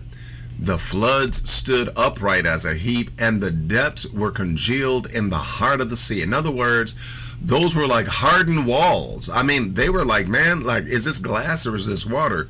Well, of course, we know that it was water, but it said that it stood on a heap. In other words, it stood together and it was congealed together, almost as if the water was either like some sort of hard substance, but hey, the water stood, right? Any way you want to imagine that, it fits. Verse 9, the enemy said, I will pursue, I will overtake, I will divide the spoil. My lust shall be satisfied upon them. I will draw my sword, my hand shall destroy them. You did blow with the wind of the sea, and the sea covered them. They sank as lead in the mighty waters. Verse number 11, who is like unto you, O Yah? Hallelujah. Who is like unto you among the Elohim? Who is like to thee, glorious in holiness, fearful in praises, doing wonders? Now listen, don't get it twisted, my brothers and sisters. You take a look at this particular verse and you see where, guess what? They said, who is like Yah among the Elohim. Again, this gets into our conversation about the B'nai Elohim, the ancients. I'm going to say this. Some of y'all ain't going to like it, but I got to tell you the truth, the whole truth, and nothing but the truth. The ancients had no problem with understanding that there were other Elohim in existence. Okay? Which is why it is an honor to say that our Elohim is God above gods. That means that there are gods, right, that he's above. Otherwise, he can't be the greatest. So there are other spirits in the realms of spirituality, right, in that dimension, that spiritual dimension, which is much like our own. But yet and still, he is the greatest one over there. He's the baddest one over there. He is the most supreme. He is the most powerful. He is our Elohim, right? And so they have no problems understanding that, but they also understood that the Most High is above them all. So he says, who is like you? Who is like you amongst the Elohim? Who is like you, glorious in holiness, fearful in praises, and doing wonders? Who else is like you? Right? Other gods see their people suffer. The other gods want child sacrifices, but you, no. Hey, you are the real deal. You searched out thy right hand, the earth swallowed them. I'm sorry, you stretched out your right hand and the earth swallowed them. You in your mercy has led forth people which you have redeemed. We were in, and by the way, this is slave language here. We were actually in the midst of slavery, but guess what? You have redeemed us out of that slavery, right? Thou hast guided them in the strength unto your holy habitation. Let's continue. The people shall hear and be afraid. Sorrow shall take hold on inhabitants of Palestina. Okay, then the dukes of Edom shall be amazed, and mighty men of Moab. Okay, trembling shall take hold upon them. All the inhabitants of Canaan shall melt away. And it's true, we know even from Rahab, when Rahab gave the testimony unto the two spies, he said, no, we done heard about y'all. Or I mean, like, we know all about that opening of the Red Sea. Hey, I mean, that's still famous among us today. I mean, we still tripping off that. So yeah, we know that happened to y'all. So this was well known, and so we know what the Most High meant by, I'm going to get me glory unto Pharaoh. Verse number 16, and fear and dread shall fall upon them. By the greatness of thine arm they shall be as still as a stone, till the people pass over. Oh Yah, till the people pass over, which you have purchased. You shall bring them in and plant them in the mountain of thine habitation, aka Zion, in the place, O Yah, which thou hast made for thee to dwell, aka Zion, in the sanctuary, O Master, which thy hands have established, aka Zion. Yah shall reign over them forever and ever. Again, verse 18, Yah shall reign forever and ever. Not only is this indicative of what the Most High plans, but this is also, even in the Song of Moshe, in this particular chapter, it is a sign of what is to come in the latter days. Okay, so when the Spirit of the Most High moves upon Moshe and moves upon others prophetically, time itself can be condensed, and an individual can look behind and can look in front, and they can see things that will happen in the future and even have a different interpretation of what's happening now, as well as they can look into the past. And so this then is prophecy concerning what is to come in verse 18, where Yah shall dwell amongst his physical creation in Jerusalem. That's what that is alluding to, and that's what that is a part of in the verses above it. For the horse of Pharaoh went in with his chariots and with his horsemen into the sea, and Yah brought again the waters of the sea upon them. Hallelujah. But the children of Israel went on dry land in the midst of the sea. And Miriam the prophetess, the sister of Aharon, she got a tambourine in her hand, And all the women went out after her with tambourines and started dancing. Started doing some dancing before the Most High. In other words, they were just rejoicing. They were partying and having a good time and dancing before the Most High, as is a part of our African culture. You can go on YouTube and you can see that when our African brothers and sisters, when they rejoice, they immediately start dancing. Okay? And it just so happens that that's a part of our culture. And I remember somebody, you know what? Hey, I ain't got time to share it. Let's continue. And Miriam answered them, okay, sing ye to Yah, for he hath triumphed gloriously. So in other words, the women were singing.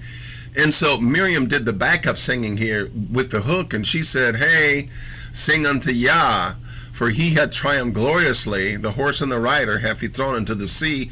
The women said something else. Miriam came back with this, right? I mean, Miriam had the hook, so they kept on singing. Then Moshe brought Israel from the Red Sea, and they went out into the wilderness of Shur, and they went 3 days into the wilderness and found no water. Now, please understand what's happening here, my brothers and sisters. They were rejoicing. They were having a great time. Now they're going to be confronted and they're being tested all over again, because the Most High is birthing a nation and he's teaching his son a lesson, right? When the Most High has to teach his son a lesson, he puts him on his lap and he begins to instruct him. And this is how the Most High does it. He takes them from one situation to the other. So they were rescued by the waters, and now here they are. They don't have anything to drink. Water seems to be really a part of what's going on here. Maybe there's a message in that for us.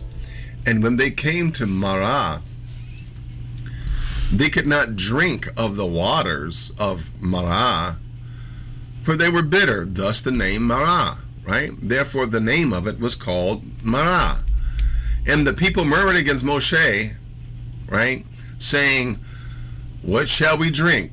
No, listen. I don't doubt for a second that there were people who thought to themselves, ain't nothing gonna happen unless we complain about it. We gotta complain to Moshe about this, because we complained last time and then that miracle happened. I'm willing to guarantee you, okay, that there were people that felt like they were making things happen by means of their complaining, and don't know that they were really vexing the Most High and really making things bad for themselves. And so the people murmured against Moshe, saying, what in the frog legs are we going to drink? And so verse 25, and he cried unto Yah, and Yah showed him a tree, which when he had cast it into the waters were made sweet. There he made for them a statute and an ordinance, and there he proved them. So the Most High himself affected the waters, the chemical composition of the waters, by allowing the tree to enact chemically with the waters, okay, perhaps making it more alkaline or less alkaline, but making the waters just right so that it's sweet, right? Which would suggest that the waters may have been too alkaline before, and the tree actually caused the waters chemically to be now have a better pH and a sweetness to it. And so basically they were allowed to drink. Verse 26, and said, if you will diligently hearken unto the voice of Yah, your Elohim, and will do that which is right in his sight, and will give ear to his commandments, his misvaot, and keep all his statutes, that I will put none of these diseases upon you, which I have put upon the Egyptians, for I am Yah. I'm Yah that heals you. Okay? I am Yahweh Rapha, Yahweh Rapha. I am your healer. I wanted to go back up here, and I wanted to find something, but you know what? For the sake of time, let me keep going. Okay, for he says here, I'm your Elohim that heals you. Chapter 15, verse number 27. And they came to Elim, where were 12 wells of water. So the Most High delivered them and got them to a place where there was a well of water for every tribe, and 70 palm trees, and they encamped there by the waters. I'm going to get me something to drink. We'll be right back in just a second.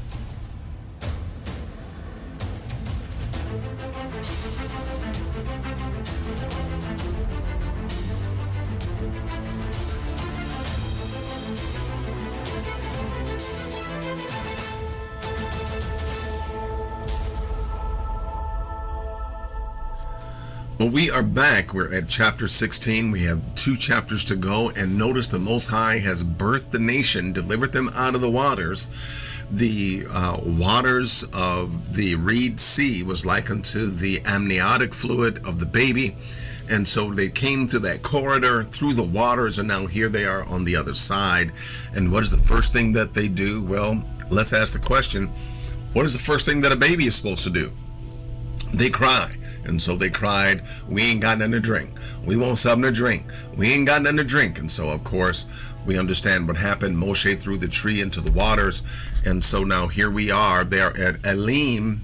They took their journey. There were 12 wells. They encamped there. But notice what begins to happen in chapter 16.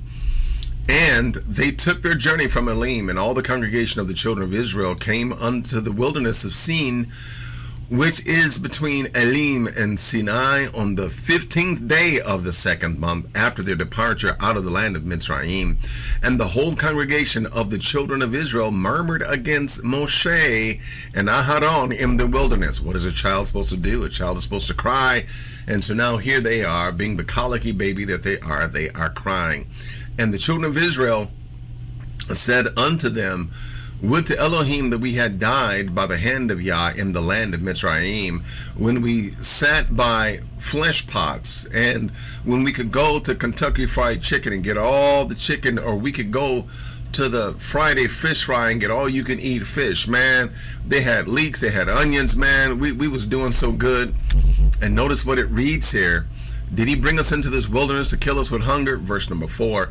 Then said Yah unto Moshe, behold, I will rain bread from Shemaim for you, and the people shall go out and gather a certain rate every day, that I may prove them whether they walk in my Torah or no. So are you with me for what you can get, or are you really going to obey my laws, statutes, and my commandments? Verse number 5, and it shall come to pass that on the 6th day they shall prepare that which they bring in, and it shall be twice as much as they gather daily. And Moshe and Aharon said unto all the children of Israel, at even, then ye shall know that Yah hath brought you out from the land of Mitzrayim. Can I just say one thing right here? We'll find that term at even, okay? Be'erev, at even, it is, listen, we understand that there are moedim. There are specific times that are sanctified by the Most High for him to move and for him to rule. There are times of recurring cycles, if you will. Shabbat is one of those, every 7th day. But we find that there is even another time that can be considered as a smaller moedim, or significant time, where the Most High has made it significant, where he will meet, where he will do things. And what time is that? At even, in the evening time, when the sun is going down. This is a significant time spiritually. It is a time where, if those who are connected, those who are sensitive, it is a time where things shift spiritually. And it is a time where the Most High himself will also move on behalf of his people in a restorative nature in the even. So notice what it says here in verse number 6. At even, then shall you know that Yah hath brought you out of the land of Mitzrayim. If you did a study on at even, you would find out that if someone touched something that was unclean, if something like that happened, you touch a dead body or something like that, or whatever's written in the Tanakh that made you unclean, At even you were restored. Again, there is a move of the Most High that happens in the Moedim, and the evening is, every evening is one of those times. So he brought them out of the land of Mitzrayim, verse 7, and in the morning then ye shall see the glory of the Most High, for that he has heard your murmurings against Yah. And what are we, being Moses and Aaron, what are we that you murmur against us? You can talk about us all you want, but hey, really, you're talking about the Most High and getting yourself in trouble. Okay? And Moshe said, this shall be when Yah shall give you, in the evening, he's going to give you flesh to eat, and in the morning, bread to the full. So you're going to get manna in the morning, and you're going to get the bread, you're going to get quail in the evening. Okay? For that Yah hears your murmurings, which you murmur against him, while you think you're talking about us. You're murmuring against him. And what are we? Your murmurings against us? Hey, you ain't talking about us, but you're talking about the Most High, and you're getting yourself in trouble. Verse number 9.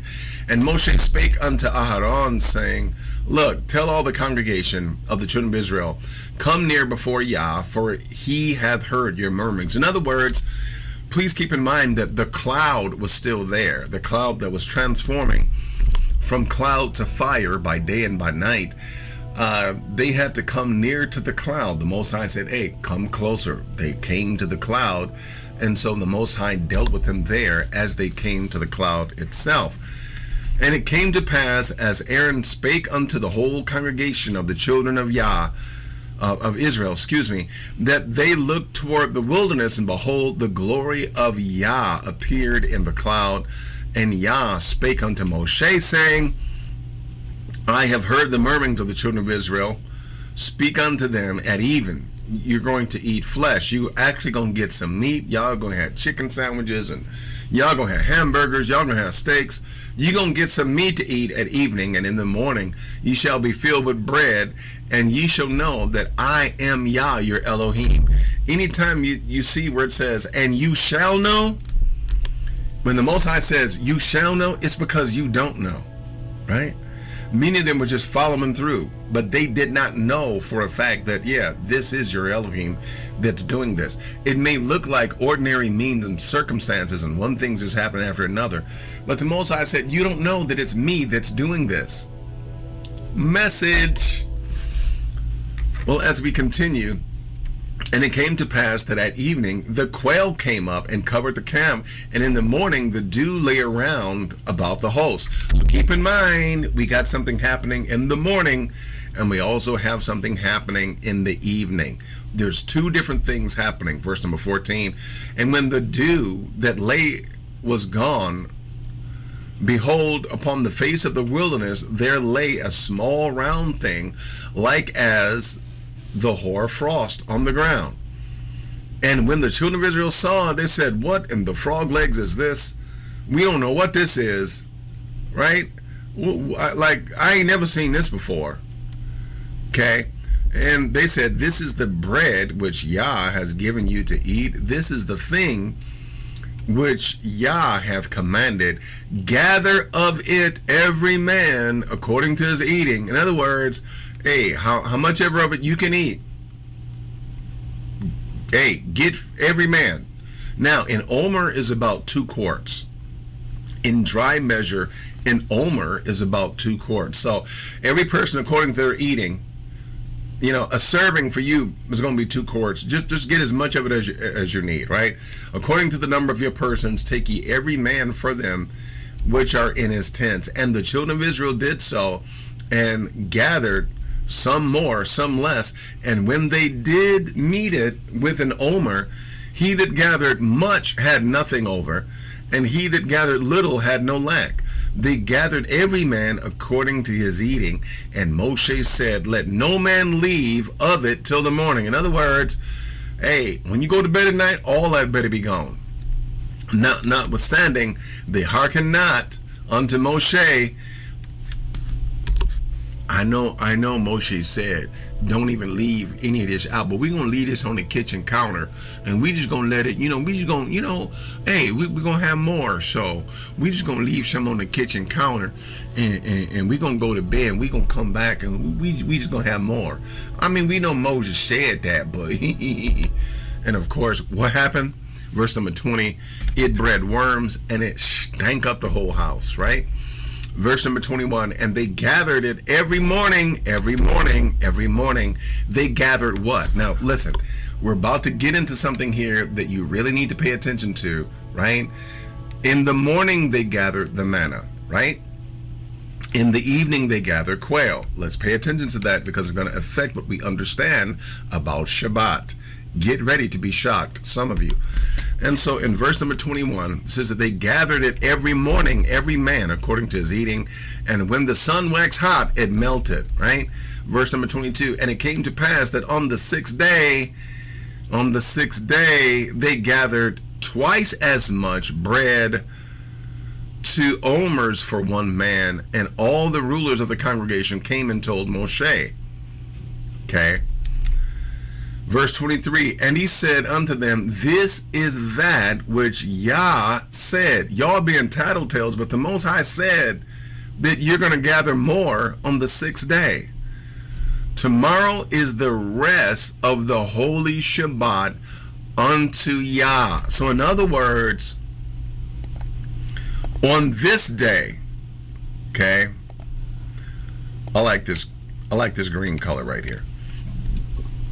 On this day, because Shabbat is coming, okay, you're able to gather twice as much on the 6th day, and you are to prepare, you're to bake that which you are to bake today, because it's a preparation for Shabbat, so you need to do that today. You get twice as much, and you bake twice as much, right? And you boil whatever it is that you're going to boil, right? And that which remains lay up for you to keep until the morning. Before you could not keep manna until the morning, but because Shabbat is coming, you're going to prepare your meal and you're going to lay it up for the morning on Shabbat. Why? Because we don't cook on Shabbat. And they laid it up till morning as Moshe told them to, and guess what? It didn't stink and there weren't any worms. And Moshe said, eat that today, for today is Shabbat unto Yah. Today ye shall not find it in the field. Now keep in mind, they were going out to gather manna in the morning. So in the morning, Shabbat morning, you're not to go out. You're not to go grocery shopping. You're not to go out to get food, right? That's supposed to be prepared ahead of time. All right. Well, as we continue, we notice in verse number 26, 6 days ye shall gather it, but on the 7th day, which is the Shabbat, in it there shall be none. Please keep in mind, when were they gathering the manna? They were gathering the manna in the morning, right? We already read that. Hopefully you took note of that. They were gathering it in the morning. So on Shabbat morning, they could not go out to gather the manna. Okay? But notice, it didn't say that they could not go out and get the quail in the evening before Shabbat morning. Okay, verse number 26. 6 days shall ye gather, but on the 7th day, okay, meaning literally in that day, in the morning time, which is the Shabbat, in it there shall be none. You don't go out to gather in the morning because that's Shabbat morning. And it came to pass that there went out some of the people on the 7th day for to gather, and they found none. So they're like, Moshe said, not to go grocery shopping on Shabbat, but we're gonna do it anyway, because man, that was so good, man. You put some butter on that, man, that's so good. But there was none for them to get. Verse number 28. And Yah said unto Moshe, how long refuse you? This is the second person plural, you as in y'all Israelites, how long shall you refuse to keep my laws, my mitzvahot, okay, my commandments, my mitzvahot, my commandments and my laws? See that for that Yah has given you the Shabbat, therefore he giveth you on the sixth day the bread. He does not mention the meat. He does not mention the quail. Why? Because they were still allowed to gather quail in the evening. Okay? See, for that Yah hath given you the Shabbat, therefore he giveth you on the sixth day the bread of 2 days, so that you don't have to go out and gather manna. Abide ye every man in his place, and let no man go out to try to go grocery shopping for manna on the Shabbat morning, because you don't supposed to go out grocery shopping on Shabbat morning, because it is Shabbat. Okay, verse number 30. So the people rested on the seventh day.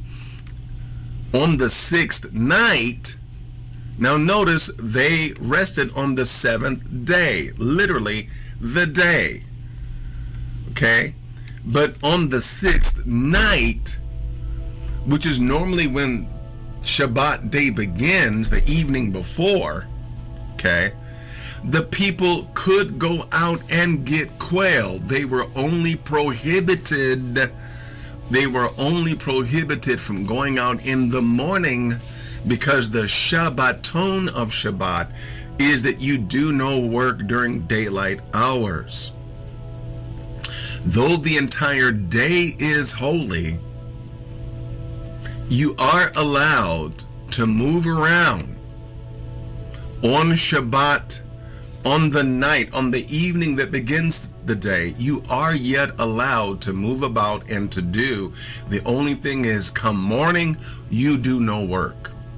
Okay, I notice that's a shock for some of you, but it's right here in the scripture, okay, as you see it. So the people rested on the seventh day, literally the day itself, okay. And the house of Israel called the name thereof manna, and it was like coriander seed, white, and the taste of it was like wafers made with honey. Okay, and again, here, this is not the honey of bees, but this is the white, milky, sweet substance of a date. And Moshe said, this is the thing which Yah commands, fill an omer of it and keep for your generations, that they may see the bread. Again, the bread which was gathered in the morning, okay, which he fed you in the wilderness. Hey, you want you to keep this, okay, as you were delivered from the land of Egypt.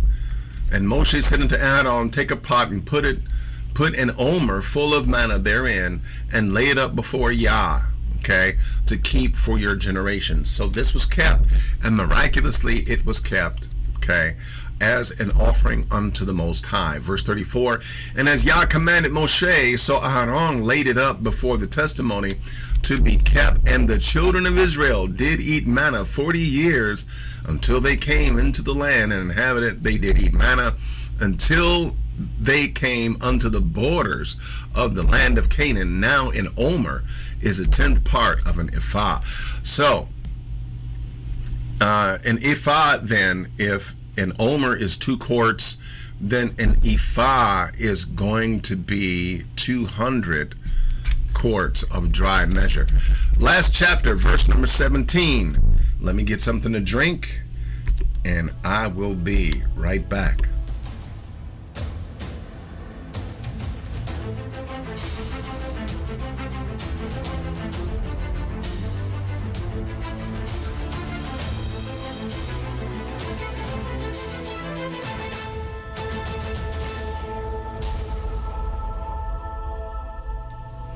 All right, we are back, yes, and we still have sound. All praises to the Most High. Well, let's continue.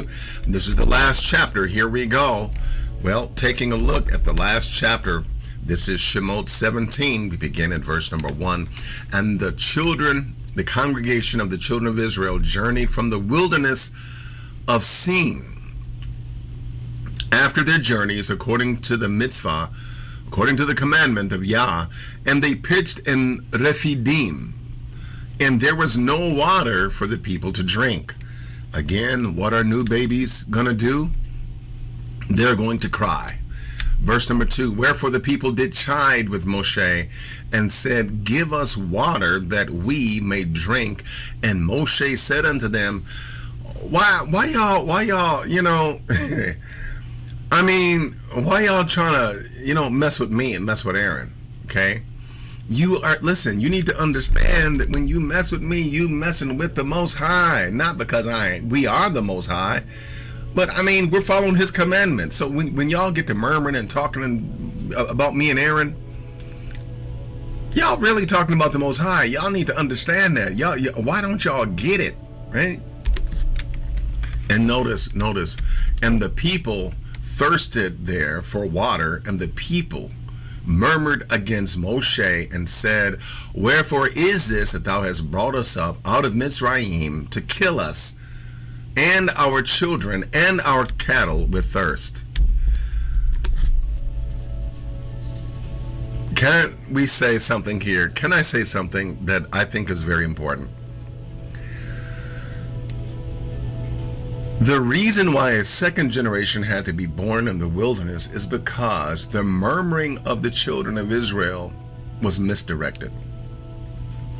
When they would feel a certain way, get all up in their feelings, right? They would go and talk about Moses and Aaron. Rather than them understanding, hey, if I take this that I'm feeling right now and just go before the Most High, if I direct that to the Most High, notice what the Most High told Moshe. He said, Moshe, why are you murmuring to me? I mean, why are you murmuring to me? So the Most High told Moshe to do when Moshe was murmuring unto him, in other words, complaining, right?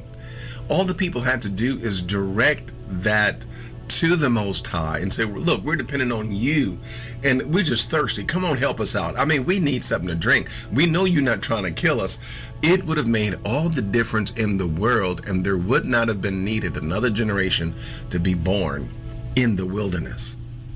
Okay?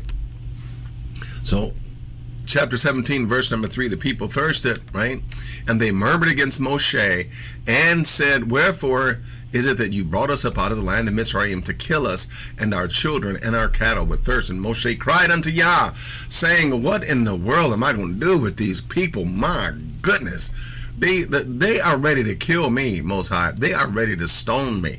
Now, please note that when this then becomes the language of Moshe, you know that the Most High is definitely going to do something. One, he needs Moshe to continue his plan, okay? And number two, he's always had this relationship with Moshe where he talked with him face to face. Remember when Aaron and Miriam spoke against Moses, the Most High was listening to everything. Why? Because they were talking about his boy Moses, right? And so you better understand that when it comes to the children of Israel as a people murmuring against Moshe and getting ready to stone him, right, and go back to Egypt, you know that the Most High was like, look, let me roll up my sleeves. I'm about to deal with this. And so we find here, Moshe said, man, they are getting ready to stone me. They want to kill me doorknob dead. And Yah said unto Moshe, look, you really got to do something here. Okay, go on before the people and take with you the elders. And Yah said this unto Moshe, go on before the people and take with you of the elders of Israel and your rod, wherewith you smote the river. Take it in your hand and go. Behold, I will stand before you. I'm going to be right there. Ain't nobody else going to be able to see me. But behold, I will stand before you there upon the rock of Horeb, and you are going to smite the rock, and there shall come forth water out of it that the people may drink. And Moshe did so in the sight of the elders of Israel.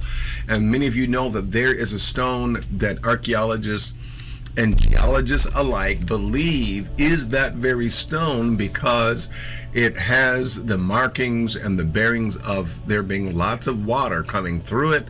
It's somewhat of an anomaly, but yet and still this water, this huge stone is split right down the middle, and it does bear having water come out of that rock, okay, which is believed to be that very rock that is mentioned here in this verse.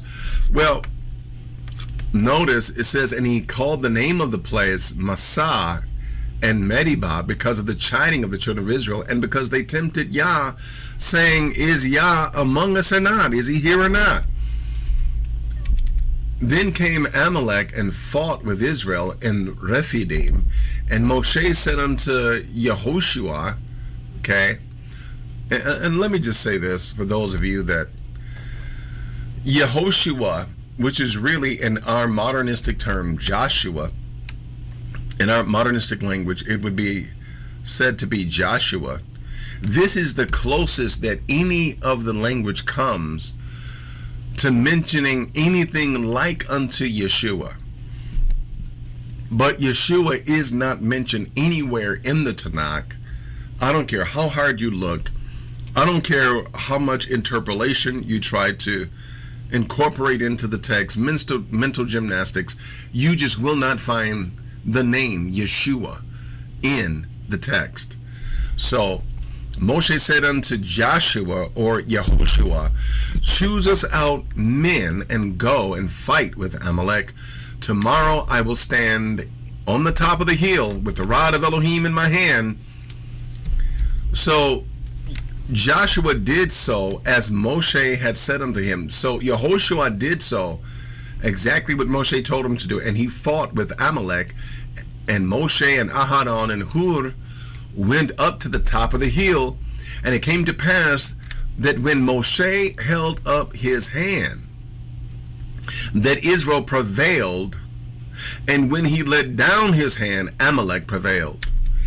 And Moshe's hands were very heavy, and they took a stone and put it under him, and he sat thereon.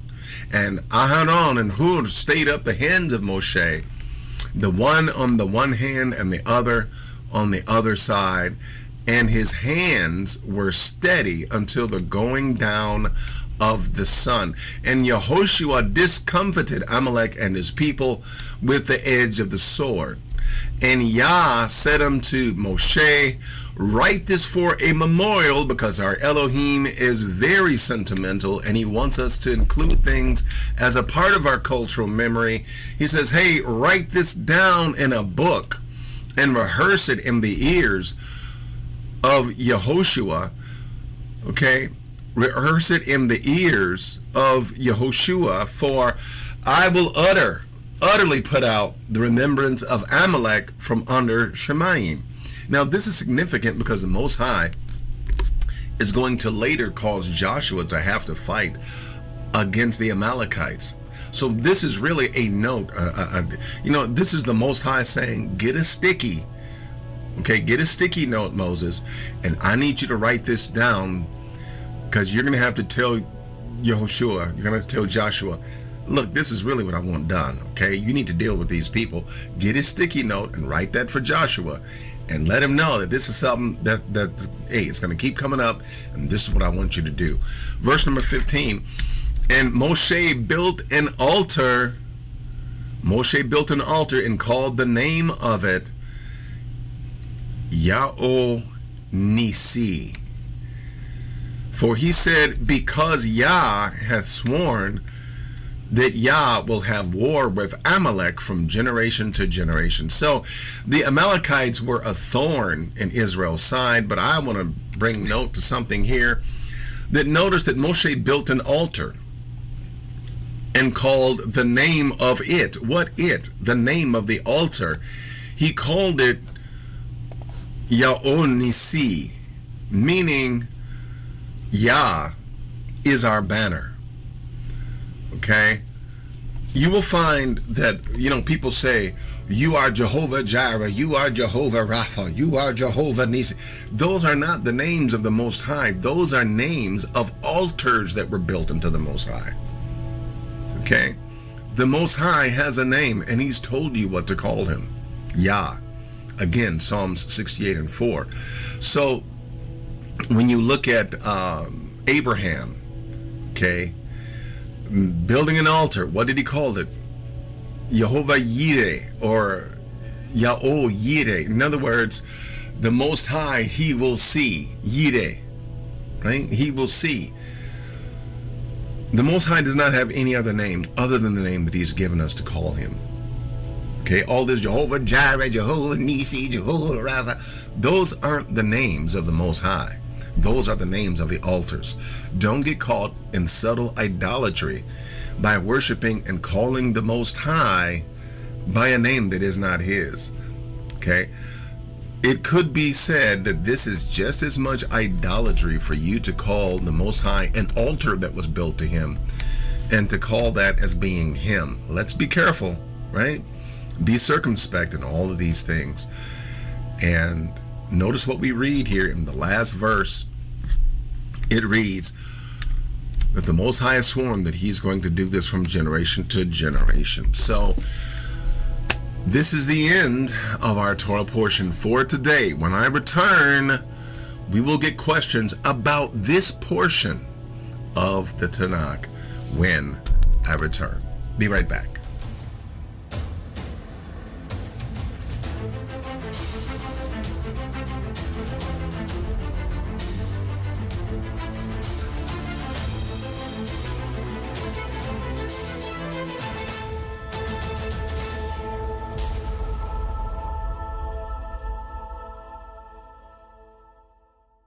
Hi, I'm Melchior Uriel, and I want to come to your church or to sit down with you, Pastor, and have a build where we discuss, open up scriptures, and discuss the realities behind the Hebrew way of life and following the laws. Please call the number below, and if unanswered, please leave a message. Thank you. Shalom.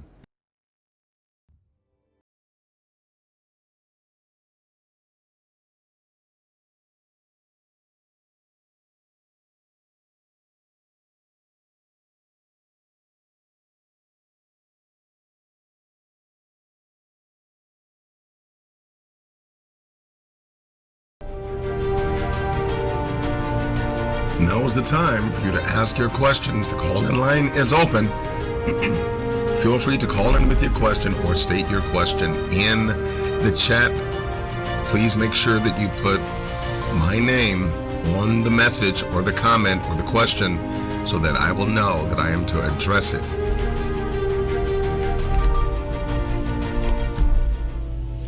All right, so we're ready. Let me tiptoe into the chat room and let me see what you all are asking about this particular Torah portion. As we take a look here, there aren't any questions so far. Peace and blessings to Elimelech Yisakar. Peace and blessings unto you. Call from. This is Adrian. To accept, press 1. Shalom, Brother Adrian. Shalom, how are you? I am blessed. Peace and blessings unto you, my brother. Glad to hear your voice. How are you? Likewise. I am great. Just want to give our great King praise. Hallelujah. He is worthy of all praise. Yes. I just wanted to say that this portion, I had so many notes. This was such a great portion. But what stuck out most to me was chapter 15 and verse 27. So we look at those 12 wells and we look at those 70 palm trees. Yes. This is just the summary of our history to this point, because 70 went down into Mitzrayim. Yes. And they became 12 nations, 12 tribes. Yes. So this impressed upon me to look back from where Yah has brought us, which takes me to Deuteronomy 31, where Moses told Joshua, he said, Yah will not fail you nor forsake you. Hallelujah. This is true for us today. Yes. And then Psalm 84, it reminds us that Yah will give grace and glory, and he says that no good thing will he withhold from them that walk uprightly. So I just want to encourage all of us to walk uprightly so that we can please our great King. Hallelujah. And I will hang up. Shalom to everybody. Bless you, my brother. Thank you so much for that addition. Thank you. That's Shalom. wonderful. Yeah, shalom, my brother. Thank you. I'm sorry I cut you off just a little bit early there because you usually hang up right away. But all praises to the Most High. I love it. Yes, our Most High, He is faithful. He is diligent. And listen, this is what I love about there's many things that I love about the Most High, but this one here, if you notice, He prepared us every step of the way. He prepared us before we got there. He prepares us before we need it.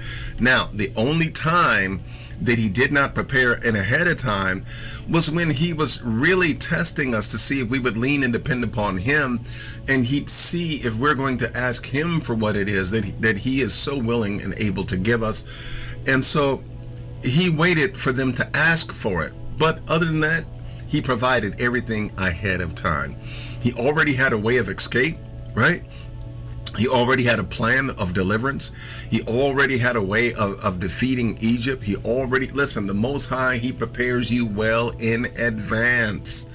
All praises to the Most High. And I love this. The Most High is faithful in all that He does for us, in all that He does.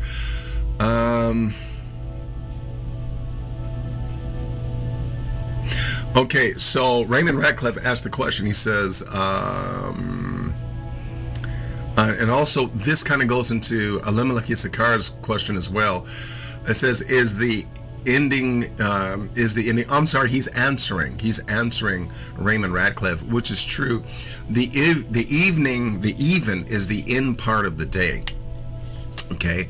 The day begins at even. In other words, when the sun is going down is not the end, it's the end of the day, but it's the beginning of the next day at even. Okay. The darkness comes first and then the light. Okay. As it was, there was darkness before there was light, and the Most High said, let there be light. Again, the Most High is very sentimental. What the way things were, He allows that to be the model. And so since there was darkness and then there was light on our days, our day is actually the sunlight, but the 24-hour period that we call a day begins at even, and it ends when the sun goes down after that next daylight period. So from even unto even, this is our days, okay? But as we note, Shabbat day, you shall do no work during the daylight hours, is the daylight portion of that day. Okay? So let everyone understand that. So evening is it has been said to be a mystical time. It's been said to be a spiritual time at even. And I've known for years that there's something special about the evening. When the sun is going down in the dusk, there is something that happens spiritually. There is a spiritual shift. And as we can see, it is a time when the Most High sets renewing and renewal and cleansing that comes automatically. It's almost like at even is kind of like a miniature version of the time of release. You are clean again. If you've done something that's not clean, you are clean again. If vessels or something is unclean, you can clean it, and then at even it'll be restored to its sanctimonious and rightful use. Again, even is something that is very significant, okay? And it's really attached to the mercies of the Most High. The even time when the sun goes down is attached to the mercies of the Most High. Why? Because the mercies of the Most High is the renewal of you being able to experience another day, which begins at even. which is a sign that the Most High did not cut you off in the day that you may have erred. So you get another day to demonstrate that you can walk in righteousness before the Most High. And so even then is a spiritual time. It's a spiritual time of renewal. It's a spiritual time of strength. And so it is even a spiritual and mystical time, if you will, where the Most High will move on your behalf. So there's much more that we could say about this, but suffice it to be that, you know what, the Most High does move at even. Thank you very much for that question, Raymond Ratcliffe. And it looks like there aren't any other questions. So guess what? You know what we're going to do? We're going to go ahead and go to our next segments. We will be right back.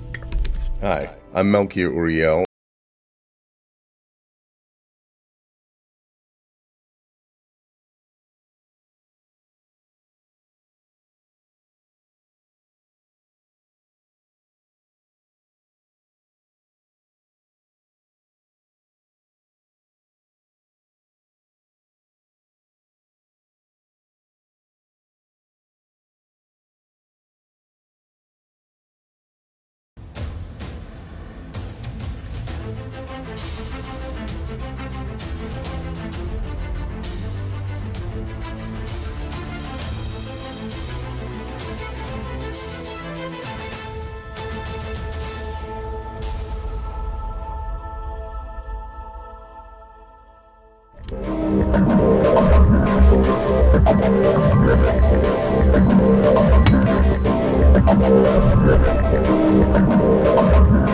Africa has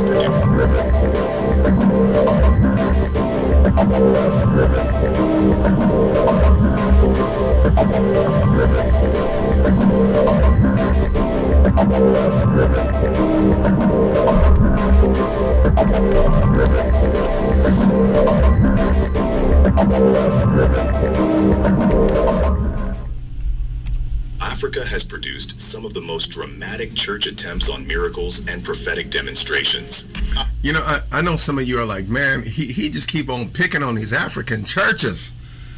But listen, let me tell you, when I went over there, and listen, I love being over there in Africa. I really do. I love it. I wouldn't trade it for anything. But they love JC more than the Pope, I'm telling you. And so, yeah,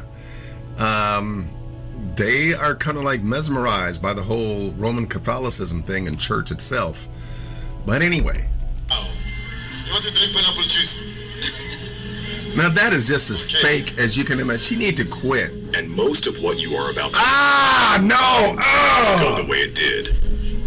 Oh, wait a minute. Was that person smiling? Was that a man that's smiling? Wait, hold on. And most of what you are about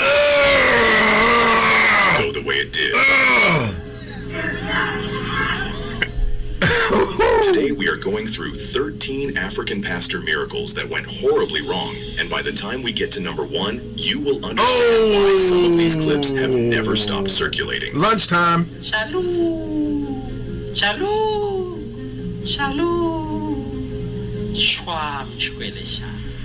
And starting off this list is 13. Oh, you pastor gotta who be tried kidding to become me. the next Moses. Opening our list is Ghanaian prophet Ebo Noah, a man who apparently woke up one morning, read the book of Exodus, and decided that parting the sea was on his to-do list for that week. Hey, I'm gonna go do Noah that. is known in Ghana for his dramatic prophetic declarations and his willingness to attempt miracles that most pastors would politely leave in the Old Testament, where they found them. But on this very day, his miracle went so wrong that the Atlantic Ocean itself had to weigh in on it. I changed my Instead of mind. the cinematic and credit where it is due, the man committed fully by gathering his congregation at the beach with live musical accompaniment, because if you are going to attempt a Moses moment, you need a live band at minimum. I mean, how appropriate for, the Torah portion, right? Noah arrived holding a staff, walked to the shoreline, raised it over the water, and prepared to divide the sea.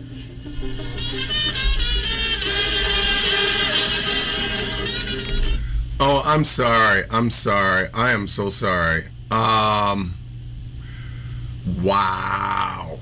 Okay, so if you're gonna part the Red Sea, like, where's your burning bush? Like, wouldn't you have to follow sequence? Where's your burning bush? Where's the, the leprosy hand turned back, melanated? I mean, where's all that? The waves surged higher than anyone on that beach was comfortable with and came rushing toward the shoreline with what appeared to be a very specific opinion of... Okay, so let me just stop here and say, listen, there's something to be said about sincerity, right? There's something to be said about sincerity, but there's also something to be said about being sincerely wrong. That is so dangerous. Oh man, that is so dangerous. Because people can be hyped up. I mean, look at this. Look at this. Look at this. People are believing in him. They got the music going. They pulled out the band. I mean, they got the amplifiers and bass guitars. I mean, they are ready. And lo and behold, all because this guy said, I'm Moses. I'm Moses. So he's going to go out there and OMG. About the whole exercise.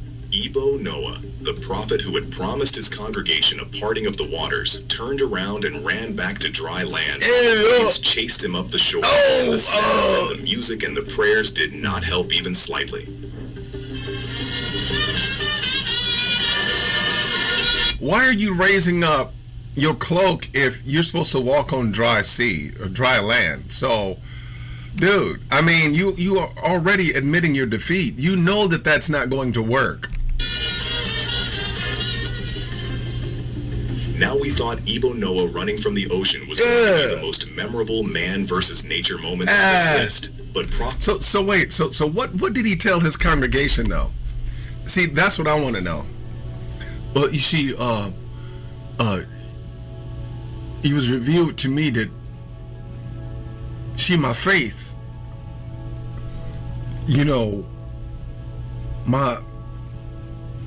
I could have did it, but Alec and Dewane of South Africa walked into a lion enclosure at the Kruger National Park please and tell me. decided to play Daniel. Are you kidding 12. me? Pastor versus lions. No! Prophet Alec and Dewane of the Zion Christ Church in South Africa claimed he was filled with the Holy Spirit and that God wanted to use him to demonstrate his power over So, really? When are we going to stop this foolishness, y'all? Animals, so he took his church members to the famous Kruger National Park for what started as a simple sightseeing trip. And somewhere between the entrance gate and the lion enclosure, the lions are like prophet went into a trance, came out speaking in tongues, and made a decision. Lions are like, y'all hungry? I don't know, man. My stomach rumbling just a little bit. I don't know. I could eat something. I mean, I kind of need a snack. That no tour guide has ever recommended to any visitor in the history of that park. He jumped out of the vehicle and charged toward a group of lions that were peacefully minding their own business and eating their regular meal, apparently planning to replicate the story of Daniel in the lion's den with himself as the main character and the Kruger National Park as the set. The lions abandoned their food and headed straight toward him, and Al... Oh, no. They like lunchtime. Oh, I like dark meat. Alec turned and ran back toward the vehicle. But before he could reach safety, one of the lions caught up with him and caused severe damage to his buttocks before a game ranger fired shots into the air and the animal retreated. The damage... Oh, my goodness. I hate to hear this, y'all. ...was serious enough that he was rushed to the hospital for emergency medical attention, and the... I had to go because, a lion bit me in the behind. The lion bit me in the behind. I was trying to do the will, and I was Daniel for a minute until that lion bit me in the behind. The lions went back to their meal like nothing had happened. And Dewane, at least, had the excuse of a trance. The next pastor in South... Oh my goodness, y'all. Listen. This ought to be an example to all of these African churches, these people that are believing like this. Y'all need to quit. Stop it. My goodness. Africa was fully conscious when he decided to give his congregation petrol and tell them it was pineapple juice. 11. Premium unleaded pineapple juice. Lesigo Daniel of Rabboni Center Ministries in South Africa. It's pineapple juice because I said it's pineapple juice. I got faith, and I say this. You know, I know it's gasoline, and I know I can't strike a match right now. You blow up, but hey, I got faith that it's really pineapple juice because it's about the same color. Is known for pushing the boundaries of what a congregation will agree to consume in the name of faith. And on this particular day, he announced to his members, oh my goodness, man, that he was going to turn petrol into pineapple juice, poured the fuel into a bottle, and invited volunteers who who trusted him enough to come to the pulpit and have a taste. What followed was a congregation full of grown adults sipping acting a fool motor fuel and moving around the church, moving like they were possessed by the Holy Spirit, while coming out to get a taste of this pineapple juice. Oh, I'm sorry. This is just as fake. Okay. When he asked one man how it tasted, he gave an answer that showed he was trying very hard not to tell the pastor the honest is she about to throw up? truth. How did it taste? It was just normal to me. It's just that Normal gasoline. It was normal petrol. the flames were Flames like petrol. It was flames. Felt the flame. Yes, But now, are you normal? I'm normal. I'm normal after drinking that small little sip of gasoline. What stays with you after watching the full video is not even the petrol itself, but the fact that these were ordinary people with families and Chug-a-lug, gasoline. jobs and functioning common sense, Leaded or unleaded, please. who handed that decision Oh my goodness, I don't know if I could take any more of this. over completely because a man with a microphone told them God was in the fuel. Sincere, but sincerely wrong. That congregation drank motor fuel in silence. She spit it out. Did you see that? That congregation drank motor fuel in Ah, silence. she spit and it said out. Nothing.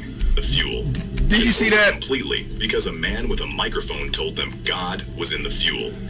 That Watch her. She's going to spit it out. congregation drank motor fuel in silence and said nothing. The woman in this next clip decided she had heard quite enough and was not going to keep it to herself. Before we move on, I'd like to ask you a small favor. If you appreciate this content, please take a second to like this video and subscribe to the channel. Over 99% of you watch the videos without subscribing. It costs you nothing, but it makes a huge difference to us. Thank you so much. Now back to the video. 10. She couldn't take it any longer. We have seen a lot of things on this list so far, but a pastor getting told to piss off in the middle of a live prophecy session was not something anyone had on their bingo card. Well, one faithful Sunday, this pastor found out the hard way that not every congregation member came to receive what he was offering. He called a woman forward, began praying and prophesying over her, and things were moving smoothly until he touched on the subject of her not being married. And something in that woman decided right then and there that the service was personally over for her. You let me go, fool. She looked at him and said, Votsek, which in South African Afrikaans is about as direct as a human being can get when they have completely run out of patience with someone standing in front of them, and they want you to piss off. Reverse that case. Amen. Because now, even marriage now is a problem. The pastor genuinely could not believe what he had just heard, so he asked her to repeat herself, and she repeated it without lowering her voice, adjusting her posture, or showing any sign that she regretted the first time she said it. Votsek. His ushers moved in and surrounded her, and she explained She like, fool, I'm about to give you an earful. to them calmly that the pastor was simply being too much, which is possibly the most composed explanation anyone has ever given for telling a pastor off on live camera with a full congregation watching. See, that's like saying F you over there. Votsek. Votsek. Votsek. Like F off. Like, did you hear me? Capital F, OFF. I'm talking to you. The clip spread fast, and viewers were not just laughing, but asking questions, because the level of frustration she brought to that moment did not read like the reaction of someone who had just met this man. Netizens pointed... That's why pastors can't be like, see, that's why you ain't married. That's why you ain't got nobody. See, that's why you can't keep no man. Man, please. She like, dude, I'm about to say this in front of you, God, and everybody. F off. Out that strangers do not respond that way, and speculation ran fast that something had been going on between her and the pastor well before that microphone entered the picture, which would explain why a simple marriage prophecy unlocked that specific reaction on a Sunday morning in front of a full church. In other words, I don't know, maybe, I don't know, is it possible that they were sleeping together and she wanted to marry him, but maybe he's got a wife? Hey, I don't know. That woman walked away with her dignity fully intact. This next pastor tried to make sure a woman in his service could not do the same, and the camera caught exactly how he went about it. 9. He tried to pinch her to lie. Prophet Jeremiah Omoto Fufayin of Christ Mercyland. Deliverance Ministry in Warri, Nigeria, took things during a live prophecy session. Okay, y'all gonna wear these bags on your head in a direction that the cameras were not supposed to catch, and yet there the cameras were, catching everything. Sincere, but sincerely wrong. During a live service, Fufayin was prophesying over a woman seated before him, and at some point during the session, he appears to physically pinch her. There is a native doctor in your home. Who is a native doctor? There's a native doctor in your family. Where do you come from? Don't give me tough time, please. Seemingly trying to trigger a reaction that would match the revelation he was in the middle of delivering. The woman did not give him the reaction the moment was calling for, and Fufayin turned on her in front of the entire congregation, calling her names and threatening to publicly expose her, which was... How dare you not cooperate with me as I fool everybody? It's a bold position for a man who is currently being recorded from multiple angles. You know Ashawo? Oh, wow. How dare you not cooperate with me? If you talk anyhow, I will expose that person. You know Ashawo? Tell me. The footage... She like, I ain't lying for you. Spread across Nigerian social media and international platforms almost immediately, with viewers pausing and replaying the pinch sequence repeatedly to make sure they were seeing what they thought they were seeing, and they were confirming every frame. Fufayin denied everything and asked the public to consider both sides of the story. I did not pinch her. I don't know what your lying eyes are deceiving you. And the public reviewed both sides carefully and went with the one that had video evidence attached to it. In June 2025, separate allegations surfaced claiming he had staged a resurrection during one of his services, which means the pinch was apparently just the beginning of a very eventful chapter. Well, we are not done with the botched prophecies yet, because this next prophet was caught live, trying to manufacture a fake prophecy she thought would sell. 8. She got lost in her own prophecy. Well, now this one we've seen before, but you know what? Hey, what really sticks out to me, brothers and sisters, is that people are so sincere, and there's nothing more magnetic, if you will, than someone to be sincere about following the Most High. But in doing so, a lot of times they're sincere, but they're sincerely wrong. And that's just crazy.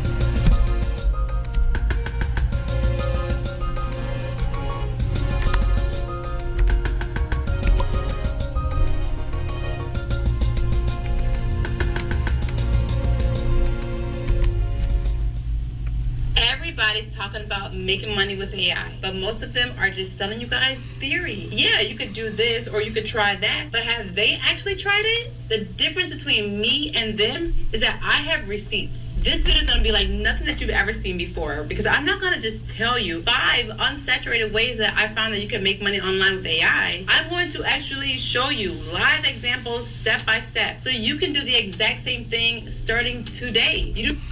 I want to just share this with you, brothers and sisters, only because I want you to take advantage of what's right in front of you. I know many people are undecided about AI. Is it going to take over? Some people say that there are demons in AI and so forth and so on. Listen. AI is a technology that is, while it is, I don't know, I don't trust it fully and completely, right? Definitely not. They'll even tell you that AI makes mistakes, right? So at present, I'm questioning, how can this help my people? How can AI help my people? And what is it about AI that's okay? And what is it about it that we should stay away from? And for me, I'm endeavoring to do the will of the Most High, but I am going to use every tool available in order to do so. And when it comes to Hebrew money, Hebrew finances, I want to see, listen, if anyone is getting rich off of AI, that being permissible for the Most High, I think our people should be getting rich with AI. So here we go. Weigh it for yourself. Think about it. Okay, put it in your own court of law, and then you make your own decisions. But here is another opportunity. If you so decide, it is an opportunity for you. You do not need experience. You do not need to be techie. And the last one on this list, oh my gosh. If you guys watch this whole video and you still don't take action, you might as well just unsubscribe right now, because I'm literally giving you everything. You guys ready to get into it? Let's go. All right, so if you're new here, I recently started running an AI agency, and it all started because of my friend Candace. She was working 2 jobs at a casino and a restaurant, 7 days a week, no days off. And I had just interviewed someone on my channel about AI receptionists. It was actually my coach, Andy Gaudet. It's an AI that answers phone calls for businesses and helps them never miss a call. And I thought it was the coolest thing I had ever seen. So I called my friend Candace. I said, hey, come over before you have to go to work, because I want to help you make some more money. And I'm filming everything, so be prepared. And 2 hours after she had came over and we watched this video to see how it works and we started calling people, I kid you not, she had a client paying her $997 a month before she left for work. 0 experience. Just this 3-sentence script that we used. And you guys can watch the whole video. I'm going to link it below. But after $997 a month for one client? Man, you get 4 or 5 of them, you good. After that, I said, there is no way that I'm not getting in this AI game. So I got started. And I'm going to tell you what most people won't. It does not happen like that every single time. Sometimes it takes a while to find the right person who needs your help at the right time. But the people who stay in it are the ones who make real money. And I am so excited to show you what's exactly working right now for me and for people in my community doing the exact same thing right alongside me. Now, most of the things that I'm going to show you, they all run inside this one tool. I'm going to show you exactly what that is as we go. All right, number 5 is AI voice receptionist, what I just recently talked about. Now, I talk to business owners a lot, and most of them have still never heard of this. So here's what you need to understand first. There is a window on this. Once a business already has this set up, they don't need you anymore. The people who go out and sell this right now are the ones who win. So here's exactly why businesses need this. The other day, my mother-in-law, her rental property had a sewage problem after hours. So she called multiple companies that all advertised 24-hour service, but nobody picked up. Nobody. That is a missed job worth anywhere from $500 to $2,000 gone, just because nobody answered the phone. Now imagine, instead of a voicemail, an AI answers on the very first ring. It says hello, collects all the information, and can even connect the call to a real person if needed. Available 24 hours a day, 7 days a week, even on holidays. That is called an AI voice receptionist. And this is what me and my friend Candace sold for $997. Now, also disclaimer here, always remember, my results are my results. What you do will always depend on you and circumstances. This video is for educational purposes only, but I'm sharing what I did. So let me call this agent for an HVAC company so you can actually see and hear how this actually works. Hello, thank you for calling Bottoms Heating and Cooling. How may I help you? Hi, I'm calling because our air went out and it's so hot in here. We need someone to come fix it. Oh no, that sounds uncomfortable. Let's get this taken care of for you. Can I start by getting your full name? Yes, Whitney Bonds. Thanks, Whitney. Could you also share the best phone number to reach you? Yes, 234-568-5432. Got it. That's 234-568-5432, correct? Yes. Perfect. And what's the address where we'll be sending the technician? At 234 ABC Street in Chicago, Illinois. Great, thank you. Lastly, do you have any specific details about the issue? For example, is the system completely off or is it blowing warm air? It's completely off. Got it. Since the system is completely off, let's get someone out there as soon as possible. Would you prefer the earliest available appointment? Okay, so that's just an example. You see how that is in real time, how this can help a company? This is a receptionist that is collecting all the information while the HVAC contractor is actually at their job doing the work. This assistant is keeping the business moving. And that's what business owners need. They need someone to keep the business moving even when they're not available. And that's why this is valuable. And the coolest thing is that AI receptionist not only just takes the call, she also transcribes everything and sends it to the business owners so they can actually review the call to see their next steps. Check this out. So you look right here, if you go right here, AI call. They'll summarize the call. The user contacted Bond's Heating and Cooling to report an air conditioning issue and provide their contact information and address for scheduling a technician visit. And so it literally walks you through the entire conversation so they can see what happened.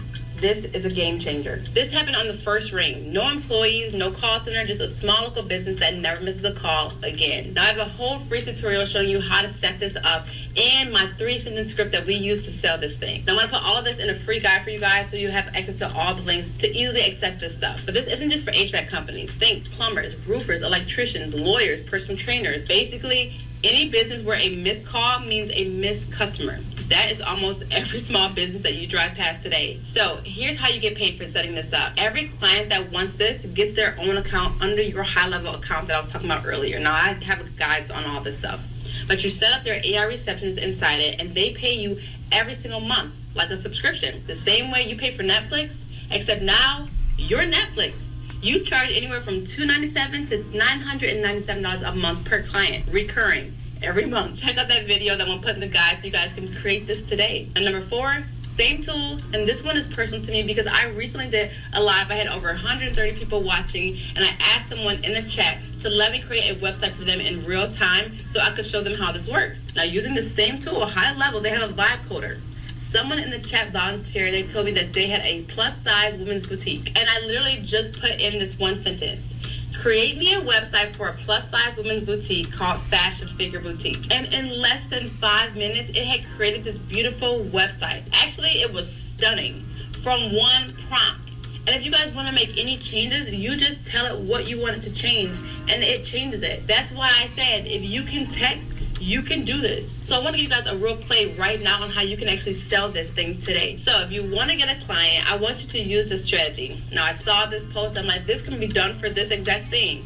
And it had a number of people responding to it. And it said this: who wants us to redesign their website for free to see what we can do? Only pay after you like what we have built. And that's the play. That's all you have to do. You can literally put in an existing website and tell them to make it better, and it will make it better. I can't show you all the different ways. I just want you guys to try it. It is free to use. You get it for 30 days. Try this out and see how you can actually build websites. And if they want to make any changes, you go in and just say what you need to make a change. You don't have any code. You don't go in and do anything yourself. You tell it what you want it to do, and it will do it. It is beyond, like, I have never seen anything this good. So if you are looking for an opportunity, you can use this right now today. Now, the business model here is simple. You charge anywhere from $97 to $297 a month to host the website, but you can get paid every month for a website that you can build in literally minutes using AI. But here's the really important part. That website is just how you get in the door. Once a business is paying you for a website, you can add on everything else I'm about to show you and go from charging $97 to $500 a month just by stacking services that you already have access to inside the same tool. So this brings us to number 3,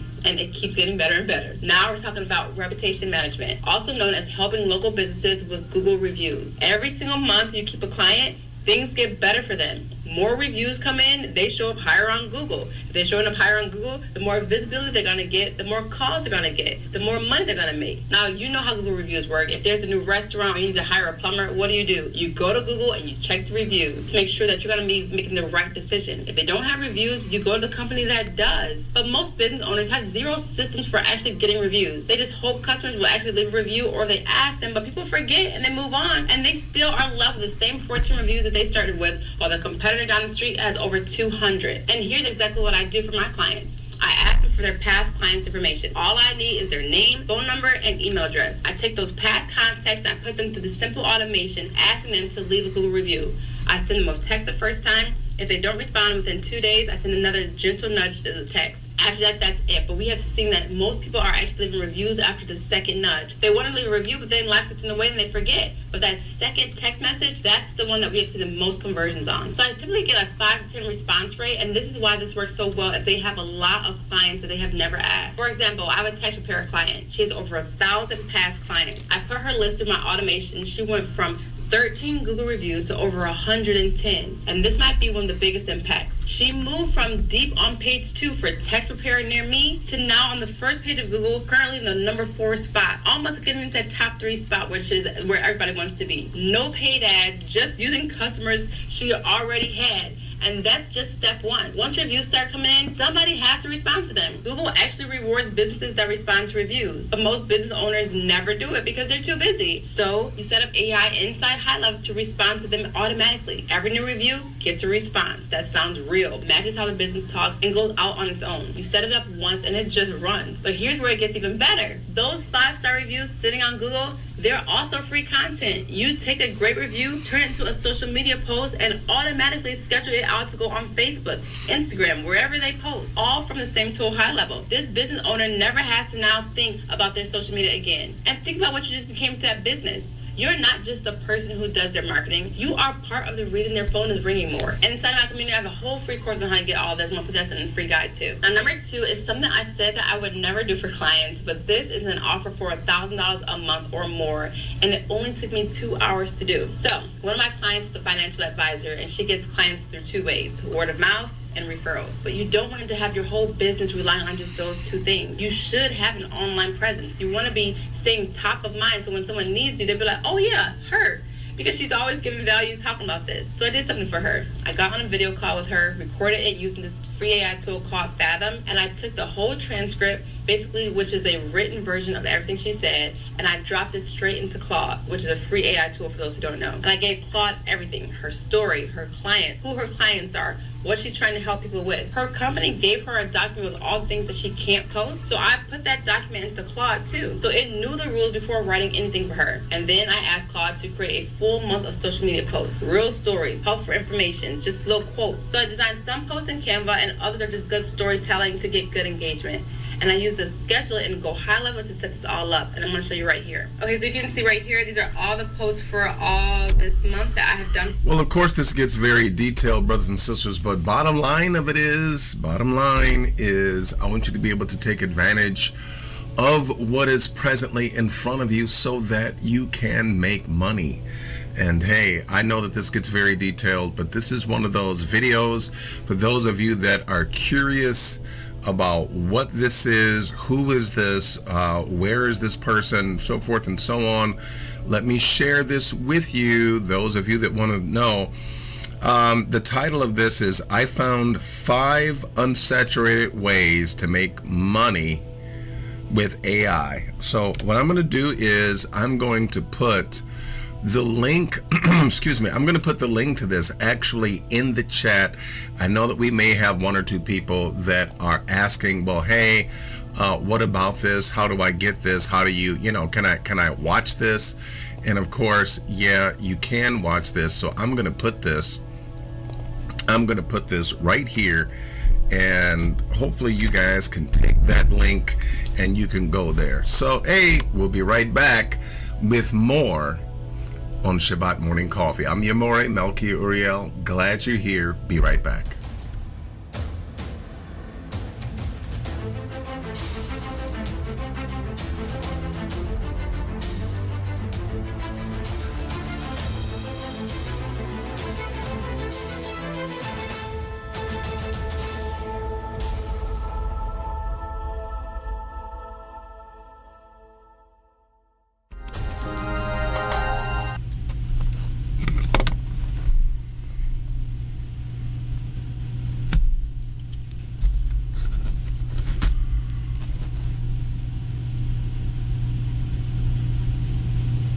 Folks, there's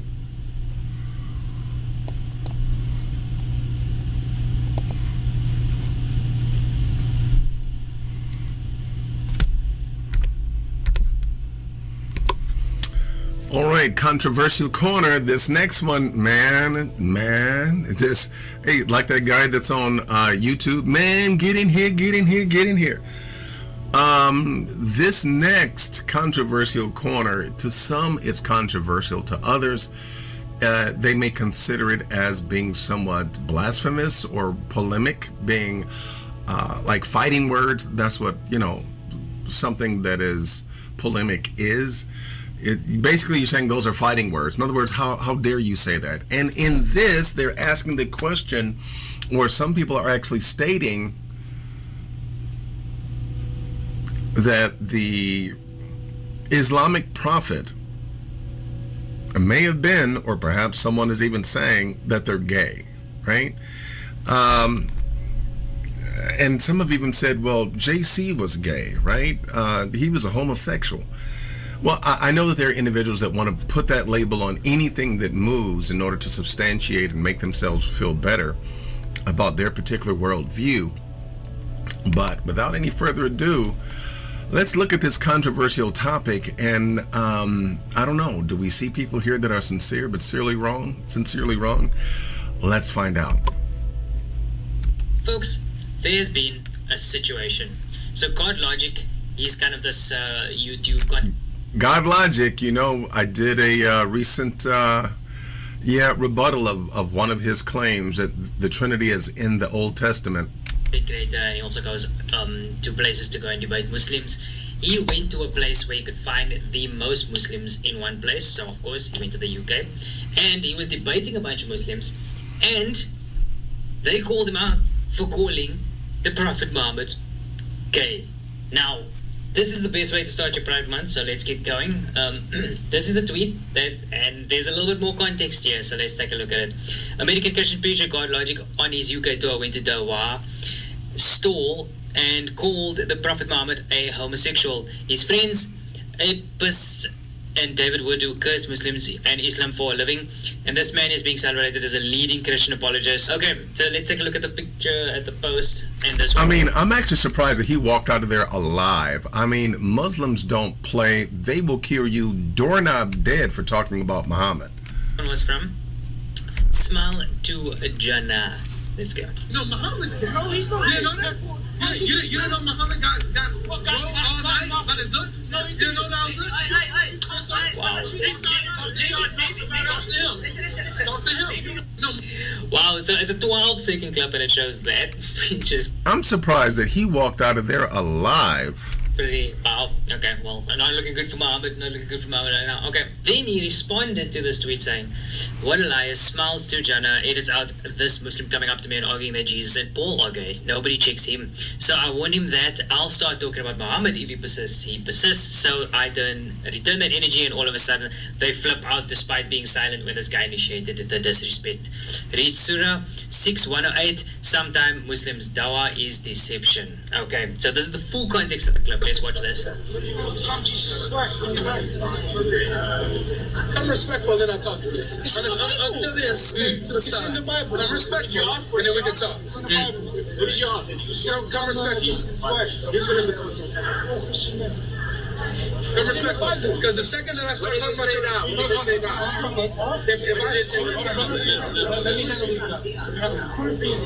the second I start talking about your prophets and your prophets' wives, then you're gonna get emotional. You have a problem. Okay, so come respectful, or else I'm gonna embarrass you and your prophet. All right, so stay to the side. Stay to the side. Paul is greater than Muhammad. No, he's not. Oh, really? How many Christians did he kill? Wait, how many Christians did he kill? Not more than Muhammad. He killed all the Not more than Muhammad. He killed all the Not more than Muhammad. He brought all the killed. And Muhammad killed Jews and Christians. Now what? Yeah. Now what? Paul is a Bati.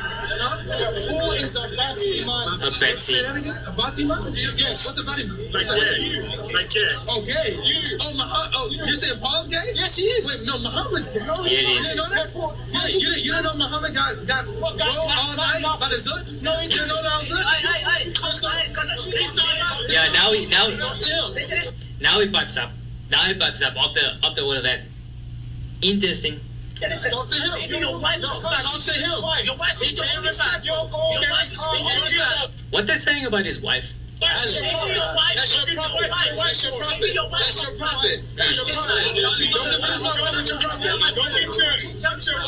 You see what happens? Yeah. The Muslims come and they disrespect Jesus. They disrespect the apostle.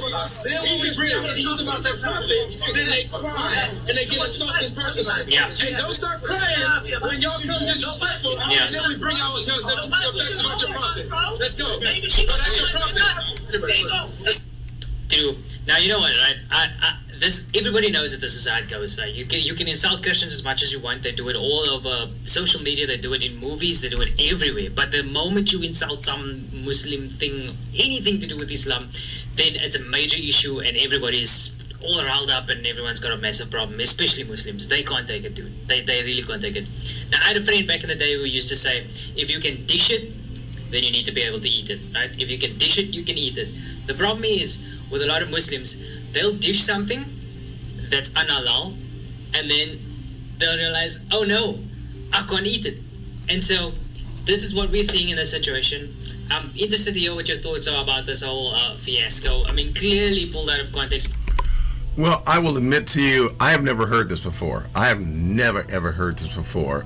Maybe I heard an inkling about something like this, but also, definitely I heard, JC was gay. Oh yeah, JC was gay. He never had a wife. Why didn't he get married? Well, men of that day, they were usually married by that age, unless they were a eunuch or unless they were. So yeah, I did hear the whole thing about, JC being gay, but as far as Muhammad is concerned, I have never heard that before in my life. But you better believe now that I heard it, I'm gonna have to check it out for myself. So this has definitely been a controversial corner today.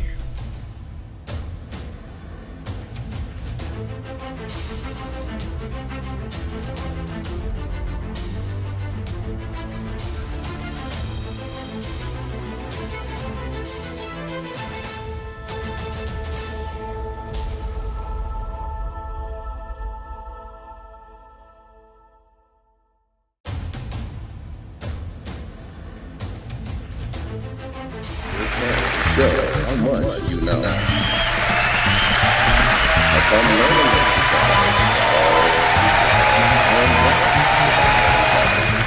I'm out here, Uriel. Let's let it play.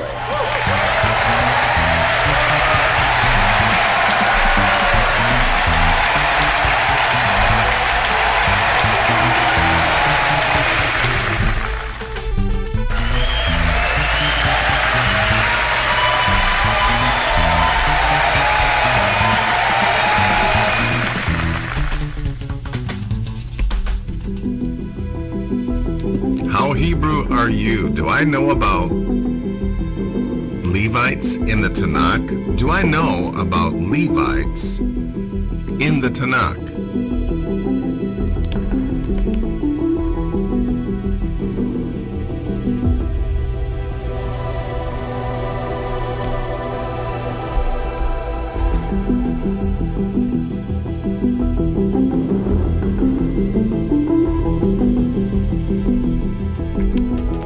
Question number 1. Which Levite was chosen to serve as the first high priest? Is it A, Moses, or B, Aharon, Aaron, or C, Phinehas, or D, Korah, or E, Eleazar? Which Levite was chosen to serve as the first high priest?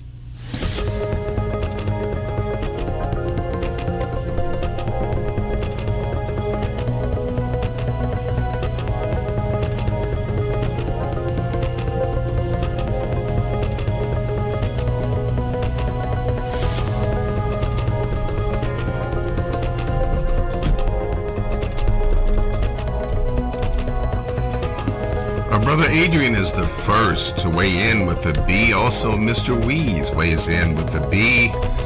Ben Naftali weighs in with the B. Michael Charles Marsh, B. Miss H also with the B. And Crystal Moody also weighs in with a B.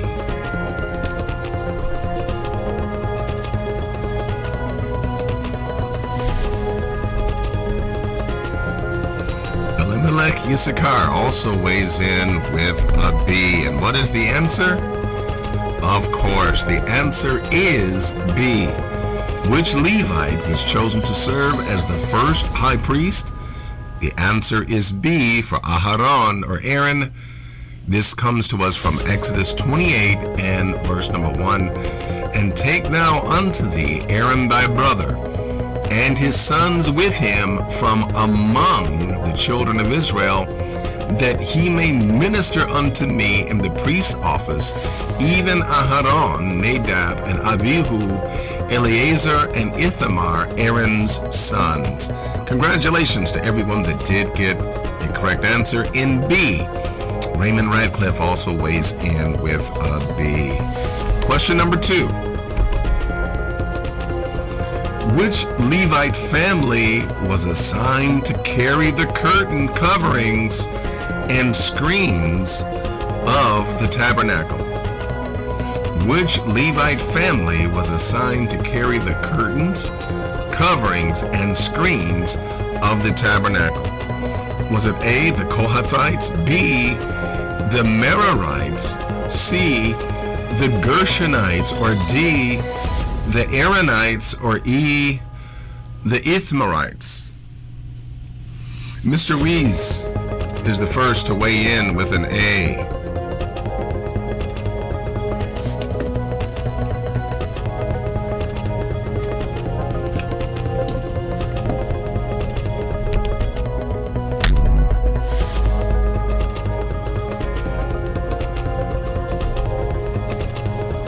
Michael Charles Marsh weighs in with a D.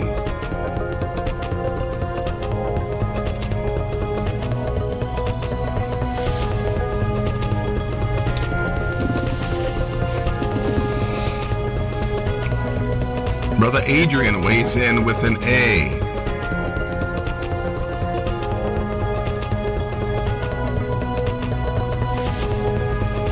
Elimelech Issachar weighs in with an A.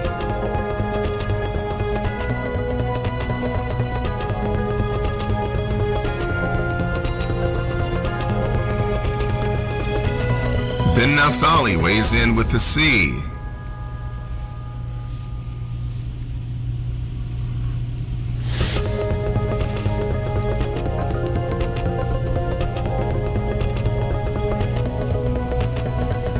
Crystal Moody weighs in with a C as well.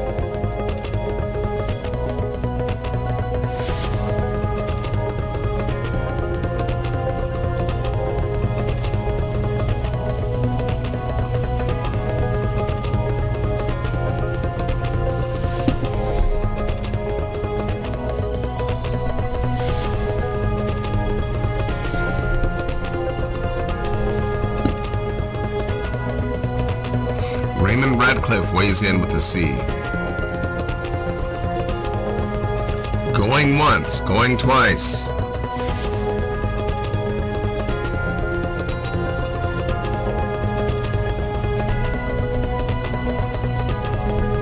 And the answer is C. Which Levite family was assigned to carry the curtains and coverings and screens of the tabernacle? The answer is C, the Gershonites. Numbers chapter 4, verses 24 through 26. This is the service of the families of the Gershonites to serve for burden, and they shall bear the curtains of the tabernacle and the tabernacle of the congregation. This covering and the covering of the badger skins that is upon it, and the hanging for the door of the tabernacle of the congregation, and the hangings of the court, and the hangings for the door of the gate of the court, which is by the tabernacle and by the altar round about, and their cords, and all the instruments of their service, and all that is made for them, so shall they serve. Blessings to everyone. Congratulations that did get a correct answer. Question number 3. What special role did the Levites receive in place of the firstborn sons of Israel? What special role did the Levites receive in place of the firstborn sons of Israel? Is the correct response A, they became the warriors of Israel? B, they became kings over the tribes? C, they became servants of the sanctuary? Or D, they became judges over Israel? Or E, they became prophets over Edom? Our brother Adrian is the first to weigh in with the C. Crystal Moody weighs in with the C. Michael Charles Marsh weighs in with the C. Mr. Wees weighs in with the B. Miss H weighs in with a C.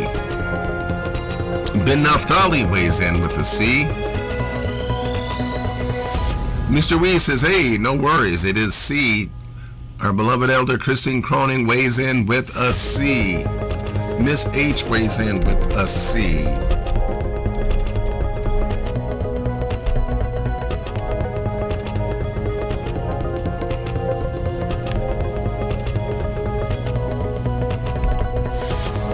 Going once, going twice.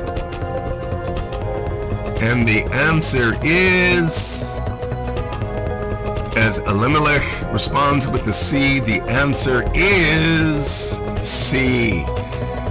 What special role did the Levites receive in place of the firstborn sons of Israel? The answer is C. They became servants of the sanctuary. This comes to us from Numbers chapter 3, verses 12 through 13, which reads, And I, behold, I have taken the Levites from among the children of Israel instead of all the firstborn that openeth the matrix among the children of Israel. Therefore the Levites shall be mine, because all the firstborn are mine. For on the day that I smote all the firstborn in the land of Egypt, I hallowed unto me all the firstborn in Israel, both man and beast. Mine shall they be. I am Yah. Congratulations to everyone that did receive the correct answer. The correct answer is C. Last question, question number 4.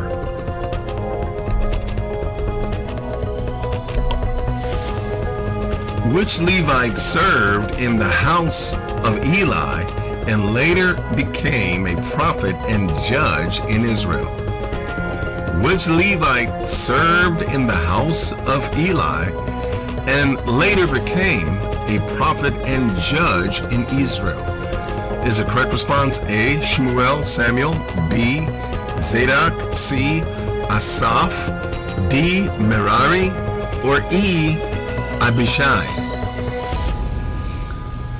Mr. Wees is the first to weigh in with an A. Brother Adrian is also weighing in with an A.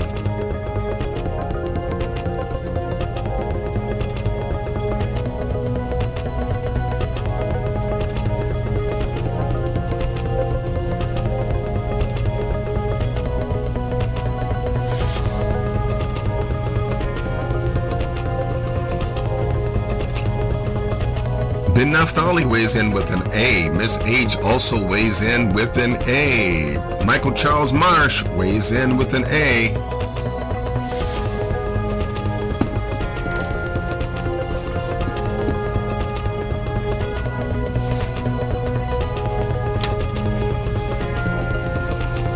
Our beloved elder Christine Cronin weighs in with an A.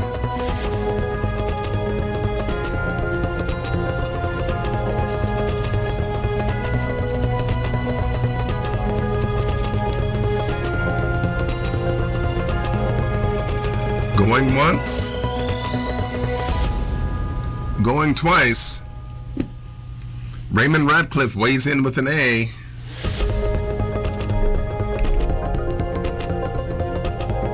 And the correct answer is...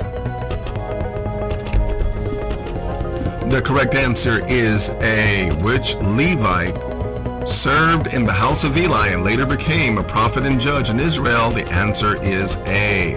Shmuel. The reference comes to us from 1 Samuel chapter 3 verses 21 and also 4:1a, which reads, "And Yah appeared again in Shiloh, for Yah revealed himself to Shmuel in Shiloh by the word of Yah, and the word of Samuel came to all Israel." Well, congratulations to everyone that did get correct answers. This has been How Hebrew Are You?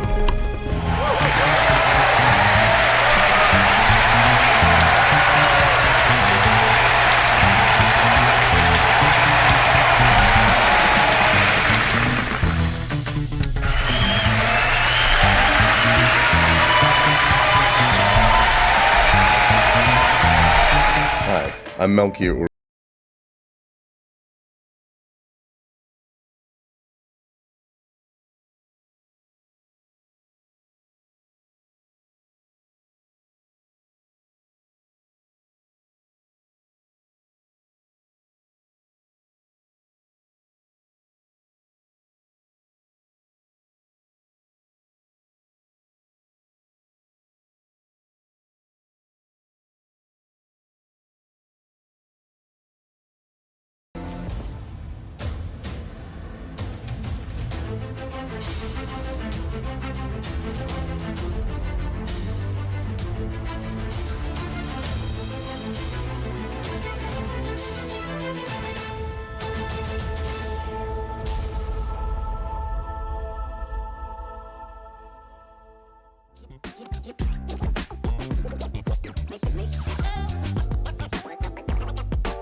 In this particular Scholar Spotlight, once again we bring back to us Abigail Lucy Mary, who of course is a lovely African woman that brings to us some interesting information that is many times on a scholarly level. So I do appreciate basically she makes you think sometime. And so I simply want to take a look at this and let's see what you think about it. So the original Jews were deceived into Jerusalem that you know today so that they will be unalived and wiped out easily, because they tried doing that in their nations and they couldn't, they didn't succeed. So they deceived and lured them into the Jerusalem that you know today so that they can easily wipe them all out. It is deception. It is deception because when they were in their countries in Africa, they were living okay, they were living fine, they know themselves for who they are.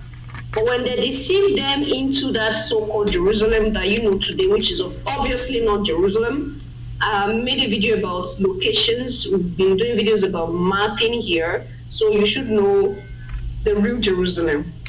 So if for those of you that do not know, she's bringing up the point that the reason why Project Moses was brought about to bring the Ethiopian Jews into Israel, what she is claiming and what her opinion is that they brought them in order to get rid of them, that they brought in the Ethiopian Jews to dissipate them and to get rid of them, and so to destroy the evidence.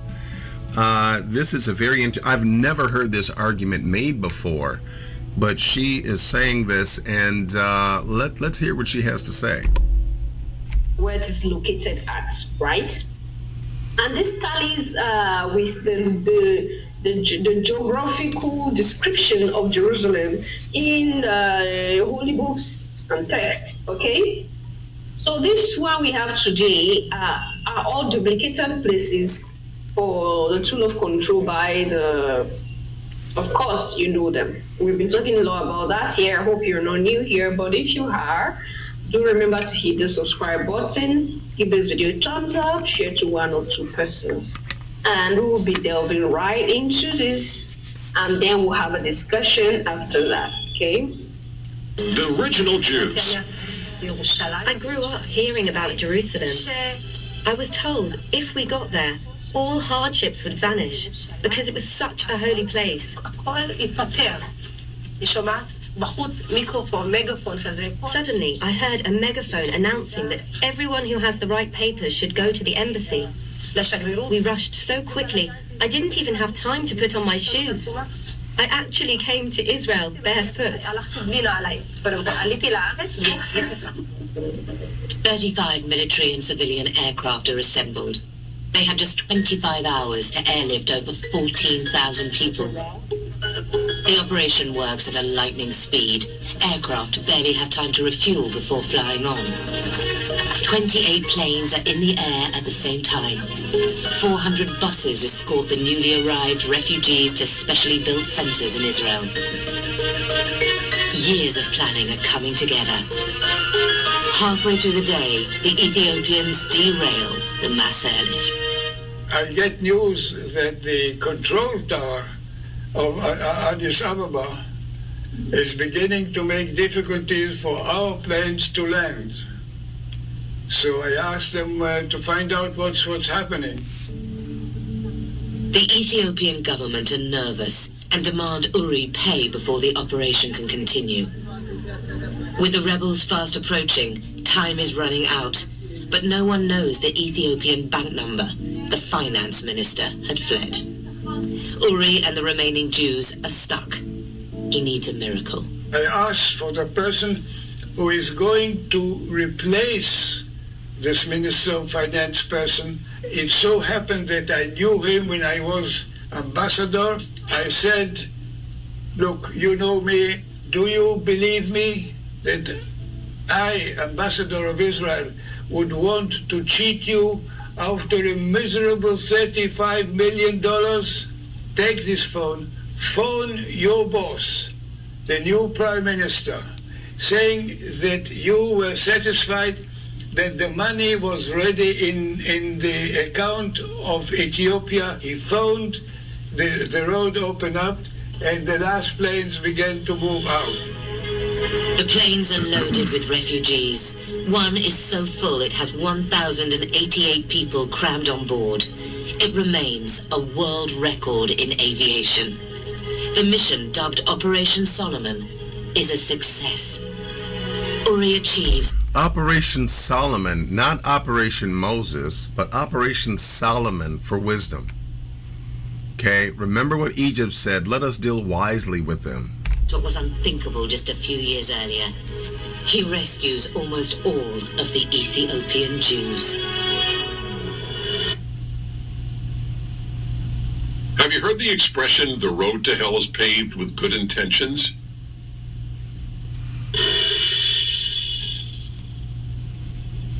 After the euphoria of the rescue, in Israel, life isn't easy for the Ethiopian Jews. Racism, an unfamiliar society, and an educational gap make it a struggle for them to adapt.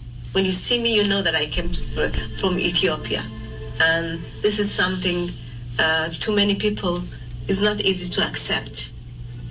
I think the fact that we came from such a different culture, a different part of the world, makes it not easy to learn the new way of life, to be integrated in one of the modern societies in the world. Despite struggles integrating, the Ethiopian community maintain pride in their traditions. Central to them is their annual festival of Siged. It is a celebration that marks what they believe to be God's revelation to Moses. In Ethiopia, the community prayed to return to Jerusalem. Today they worship in the holy city itself. Sigurd is a great festival. We want to celebrate that we are now in Jerusalem. For Mahareta and her fellow refugees, reaching their promised land was no easy task. And to do this amazing journey, to risk so much in order to make it possible, so it is a miracle. She said it was a miracle. Operation Solomon wasn't a rescue for them. They never knew that it was a plan to erase them totally, because it was like they're becoming a threat.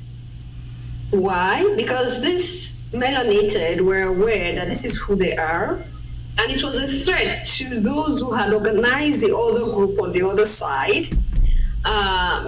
So they had to deceive them into leaving their own home and say, oh, you have to come to Jerusalem. Jerusalem is a holy city where there is no pain, there's no worry, there's no sorrow.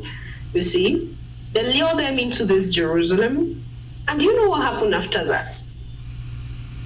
They began giving them birth control pills so that their population can shrink.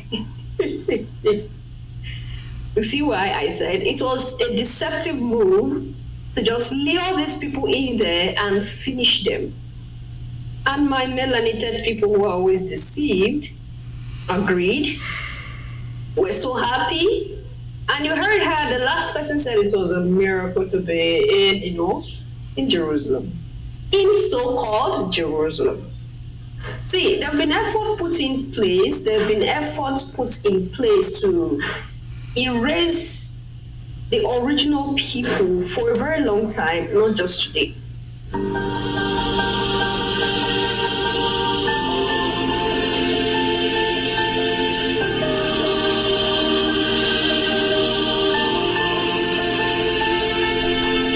This is Israel before 1948. Of course, you see black people all around, right?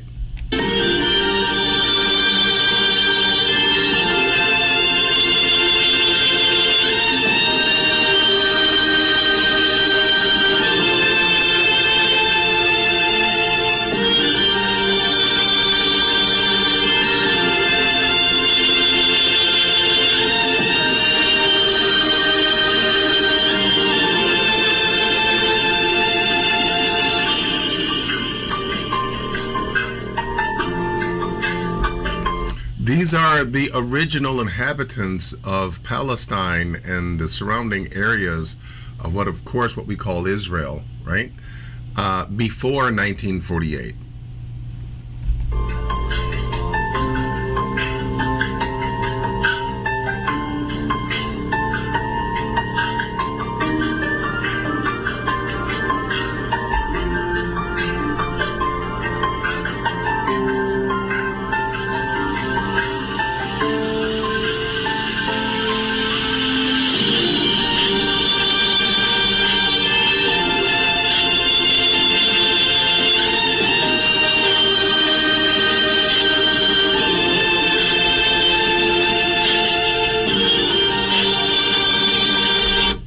So you can see how,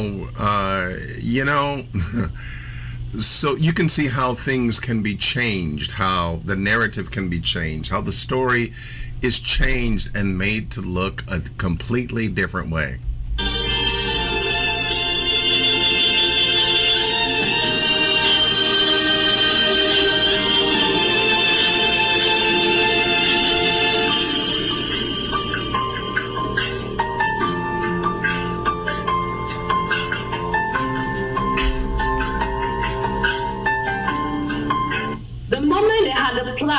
To recreate a group of people that can tally with some of these myths and stories and folk tales and folklores and books that they were opportune to get hold of. Remember, these documents were not even theirs in the first place. How did they get hold of these documents? Is from the invasion, the destruction. You see, they got to some of these things, they have it in their archives, they've hidden it there to just be reading through it and be manipulating the world. And they felt like, since these people are so in tune with the spirit, if we use the things of the spirit, we can easily deceive them. And so to create this group of people that can tally with these stories that people have been hearing, they have to do it in a way that they have to give glory to the YT people. Okay? Because already the plan was moving. The plan, and what was that plan? Creating a savior, a messiah that is a YT, a blonde hair and a blue-eyed human being. This person saved you. So if this person saved you, his own race of people has to be a YT. It was a swift plan, beautiful plan that was going on well for them. And in short, it went very well because they did a lot with this singular plan of manipulating the minds of the originals of the earth. If you haven't watched that video, maybe you have to watch it. The whole world at one point were melanated. Everywhere. Everywhere. And that is why when the DNA testing is done of any group of human beings on the face of this earth, they're going to have what they call the African DNA. Every being will have what they call the African DNA. Whether you are whichever color, they will have an iota of what we call the African DNA. Because the whole world was populated by melanated like you and I. Other colors emanated recently. And when I use the word recently, the world is very old. It's not what they told you. Everything is messed up. And how do you get into this fact? You have to do your own researches as well. Like I keep telling you, I trigger you so that you have no choice but to delve into understanding what you should understand for yourself. It's a fact. So, after deceiving these people through Operation Solomon into that land, you see, they began to give them birth control pills, you see. The joy, happiness, and everything that these Ethiopians were expecting to go experience in the so-called Jerusalem, all was a lie, because nothing like that came to pass. Okay? They began to go through a lot of subjection into one evil or the other by these so-called children of the Most High. There are documentations of what these YT people did to these Ethiopians. Okay? I'm going to leave you with this one. You listen to it and leave your thoughts and opinion in the other section. Showing you the maps that I found in the David Rumsey's map collection that contradicts this land. And so you Negroes can stop saying that Christianity was in Africa or Ethiopia before it was anywhere else in the world, when in fact, Israelites were in Africa before there was Christianity. But let's start with Mount Zion. Psalms 48:2 says, Mount Zion, lying northward, is beautiful in elevation. It is the joy of the whole earth and the city of the great king. Beautiful in elevation, which means it has to be pretty high, right? Robert Wilkinson's 1819, you see Jerusalem, and then you see Moriah, you see Beth El Luz, but what you don't see in the same region, no Mount Zion. They themselves categorize Mount Zion as a hill, not a mountain beautiful in elevation. Going back to this 1819 map, let's look at Beth El Luz. Yaakov went from the well of the oath to go to Haran on the first year of the second week in the 44th Jubilee, and he came to Luz on the mountains, that is Beth El. Luz on the mountains. If you look at the topography, these aren't mountains. These are hills. This is not even there anymore. And you would think if it's a real mountain, it would still be there past 1819 into modern day Israel, but it's not. But here you don't see anything.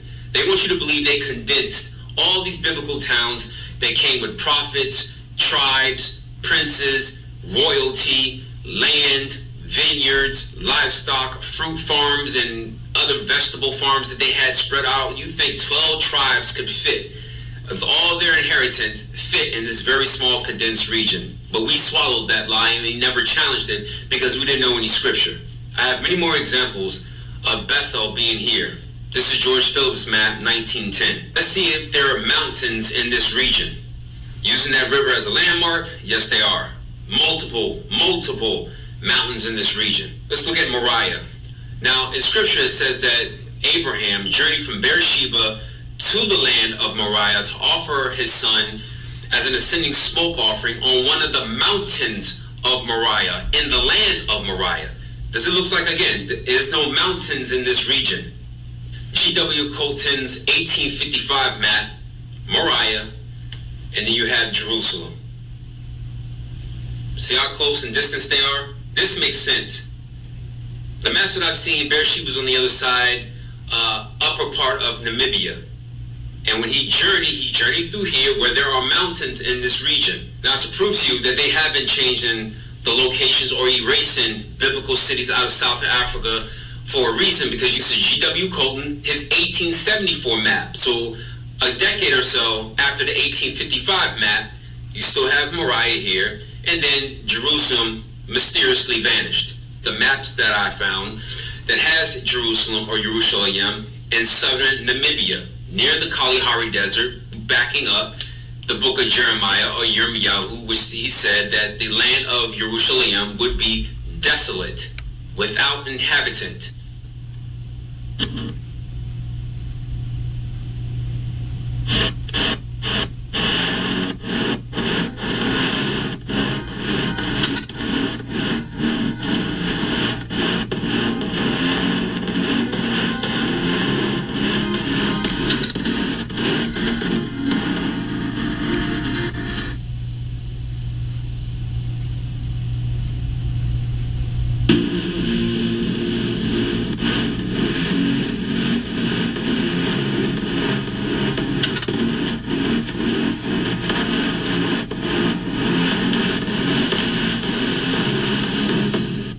The scramble for Africa that happened in 1885, it makes much sense that as soon as we went into captivity in the 16 to 1700s, that the Europeans went into Africa and documented what they found. They found resources, gold, diamonds, rubies, jewels, animals, and they also found locations of real scriptural towns.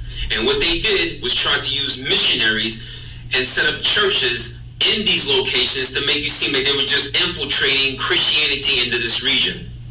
I will also gather all nations and will bring them down into the valley of Jehoshaphat and will plead with them there for my people and for my heritage, Yasharel, whom they have scattered among the nations and parted my land. That land over there is not parted. The scramble for Africa proves that the Most High Yahuwah's land is Africa.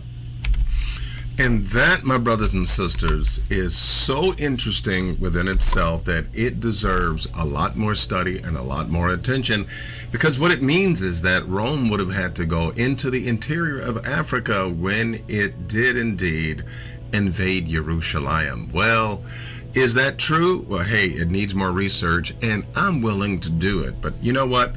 We will be right back with our last segment. Be right back. Hi, I'm Mel.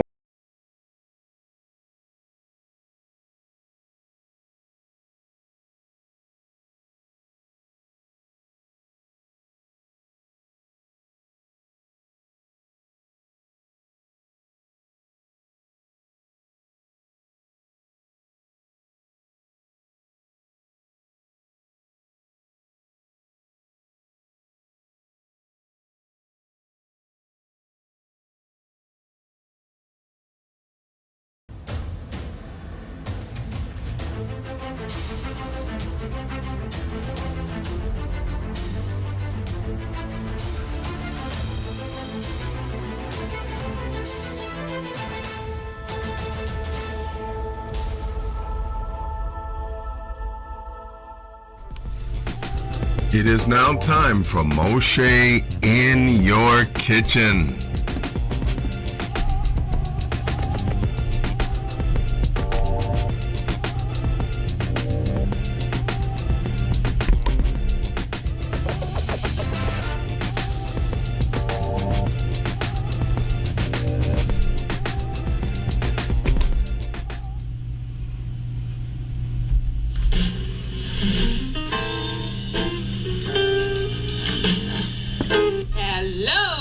beautiful people. Hey. Welcome to you all to the Nabas Kitchen. What you gonna make? Madame Squad. It's a fish dinner. Oh, Today, okay. yes, we're having fish.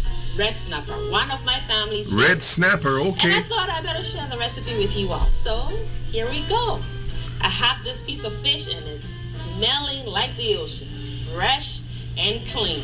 All right. Now, let's begin by washing our hands. And while I'm washing my hands, do me a favor. Click the like button. All right, my lovely. Make something for us. Make something delicious. Red To begin, snapper. we're going to trim the fins of the fish. As you know, my fishmonger is very generous and always cleans the fish for me. So the scales have already been removed. So all I need to do is put I have to deduct a tenth of a point. She's not wearing the black gloves that we favor so well. The neoprene gloves. Okay, I'm gonna have to deduct a tenth of a point. But okay, go ahead. finishing touches on this fish. I mean, especially when you're touching like fish or chicken. I mean, like really.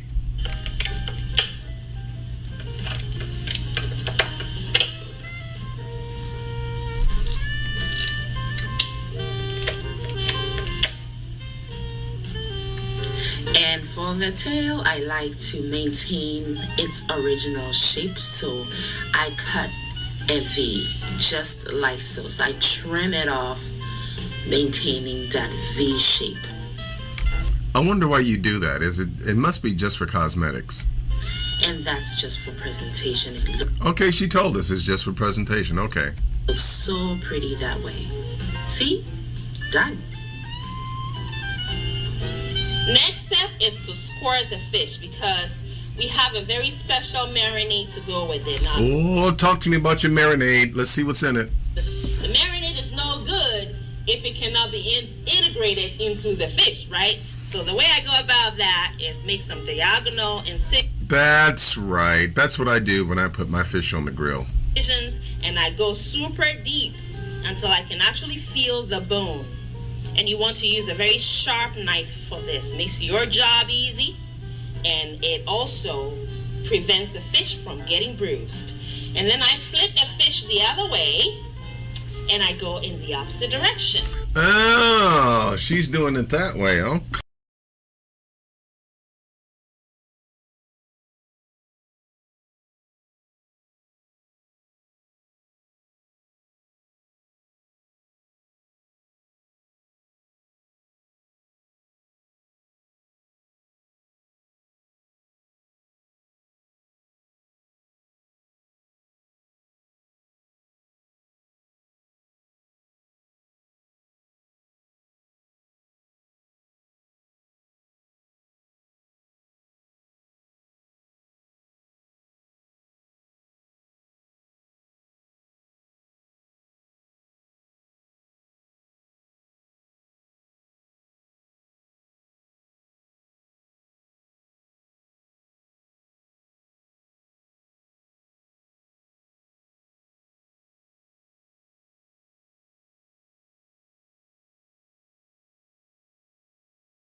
tablespoonful of it into this other container, and It seems like this is going to be really spicy.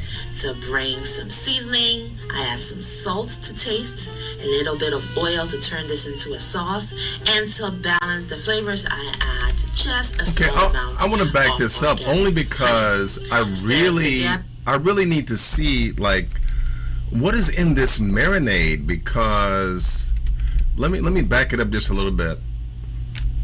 lemon rind and fruits, but you may substitute with the fresh or even vinegar. Okay, lemon rind. Okay, gotcha. Next, I have some chili flakes, oregano, onion flakes, Onion flakes. Gotcha.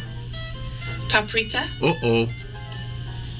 smoked paprika, Okay, love that smoked paprika. crushed white pepper, Crushed white pepper. granulated garlic, Okay, got to get with the garlic. and we're going to pulse and blend this together until we have a dry rub consistency. Oh, wow. And I actually need enough because this is a versatile dry rub. So I pour it into my storage container, and I take a heaping tablespoonful of it into this other container, and I add the following ingredients to it. To bring some seasoning, I add some salt to taste, okay. a little bit of oil to turn this into a sauce, Olive oil. and to balance the flavors, I add just a small amount of organic honey. Okay. Stir it together, and here is our marinade. A little bit of the oil goes onto the vegetables because vegetables also enjoy seasoning, and the oil is going to help with caramelizing them, and they will in turn offer a rusticity in the Warning, Will Robinson. She left seeds in the jalapenos. final presentation that you will adore. Now the fish goes onto this bedding, and we're going to season that as well. Okay, I got to give her the 10th of a point back because she put back on the gloves. She got the gloves on, y'all. Start with the belly, the head, and then we go into those incisions and then throughout the entire outer layer of the fish. Now sit back, relax, and enjoy the process. And if you haven't given me a thumbs up yet, let me humbly remind you to do so. Thank you so much in advance.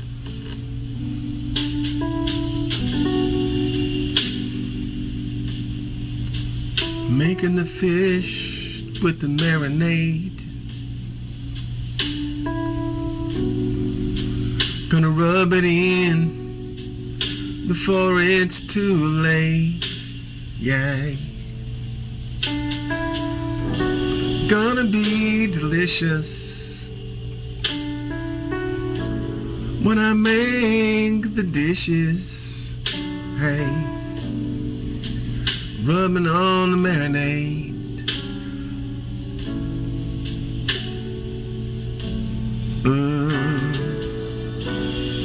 Flip it on the other side.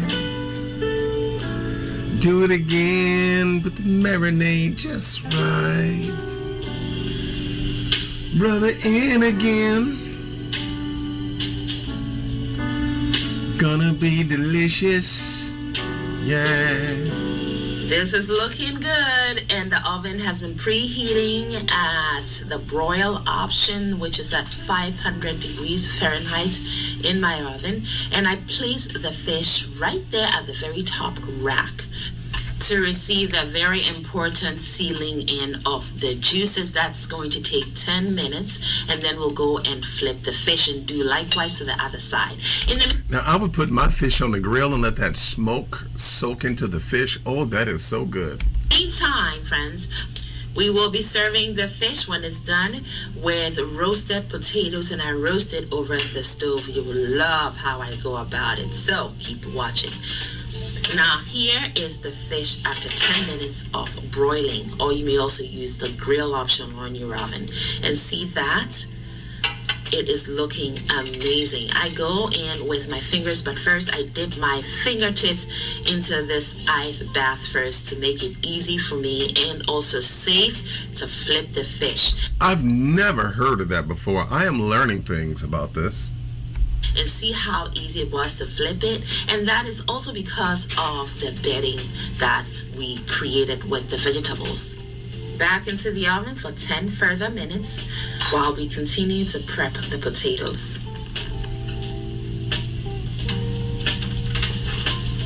So the fish has been in the oven for 20 minutes now.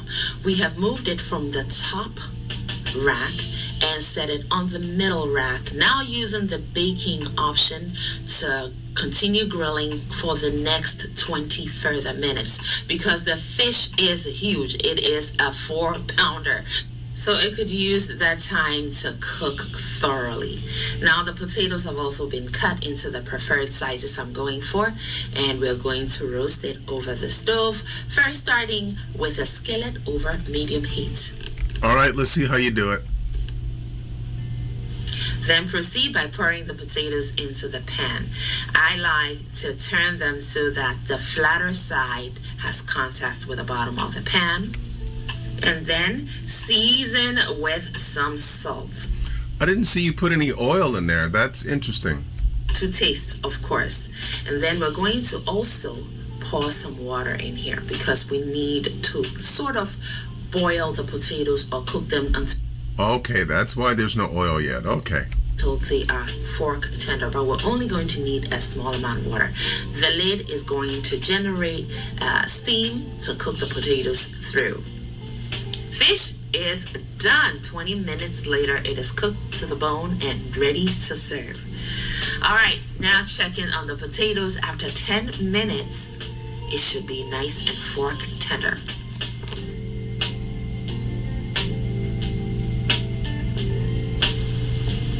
Sheesh, yes, that's busing. I love it. All right, so now we're going to start roasting, and we need oil for that. So some cooking olive oil, and get it all evenly spread out in the pan over the potatoes. And then we're also going to add some butter for more flavor because we want these potatoes to be beautifully buttery. Like, are you going to put more seasoning on there, though? I know you put a little salt, but... And now you want to move the butter around while it melts over each potato. So each potato receives this incredible buttery treatment. If you're not a culinarium novice, then you've probably detected that I am using potato fondant style just in the reverse to roast these potatoes. Yes! Super easy and so much fun. Now, 3 minutes after the application of oil and butter, you can tell the flat side has now gained this beautiful golden crust. So I'm flipping them around. Oh, that's starting to look good. I'm getting hungry. So the other sides could also gain the same look. Now I have 1 clove of garlic. I'm going to mince really quickly. I'll do the same with the parsley. And we're almost done, friends.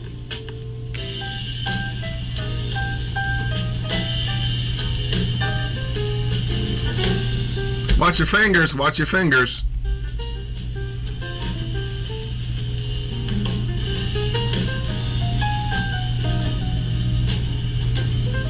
And now we go in with our minced garlic followed by some all-purpose seasoning, which is additional seasoning for the potatoes. So why not give it a little shake and toss here and there. You hear that sound? It's beautiful. Almost done. Perfect. Now we're going to throw on our parsley, turn the heat off. When we added the garlic, we only cooked under 1 minute. We just wanted to infuse the garlic flavor into the potatoes. That's ready to serve. Fish is also ready, been ready. So here we go. See that rustic presentation I was talking about and all those juices. See how it is sliding off of the grill pan. This is what I meant with that I bet you that is good. Finger looking good. Vegetable bedding. You are guaranteed there will be no burning and wastage of these very delicious juices. Final garnish, sprinkle with some more of the parsley. And the potatoes are ready as well. Another take on fish and chips, if Oh, that looks so good. you will. Now take a look at how Don't do it. Don't do it. Don't show it to me.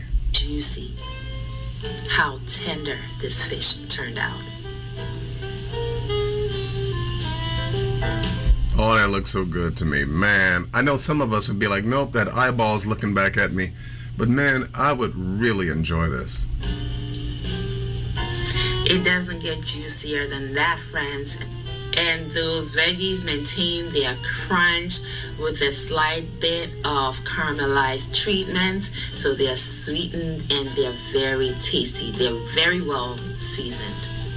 Enjoy, friends. I hope you have learned a thing or two and are inspired to try the recipe. Here is a taste test.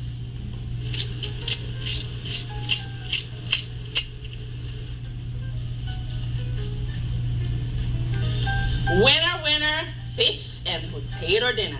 We can also call it fish and chips. It is a take on fish and chips. Now, this fish right here, I'm going to challenge you to try it. It's simple, it's easy to put together. Those vegetables maintain their crunch, they're slightly caramelized, so the sweetness is really coming through.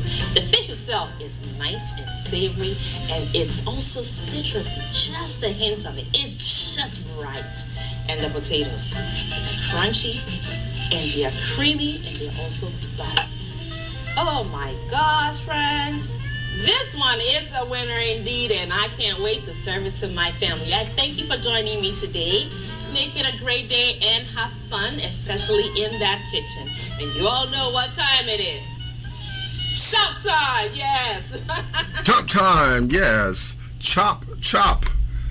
This has been Moshe in your kitchen. For those of you that are interested, this comes to us from Nanava's Kitchen. She's on YouTube. You can check her out. And yes, that looked absolutely wonderful. And I actually had something like this on last week. It was absolutely wonderful. It was amazing, and I enjoyed it. Well, we will be right back, brothers and sisters, and we'll be back to greet you. I don't know if there's any questions or comments, but we're going to find out if there is in just a second. I will be right back. Hi, I'm Mel.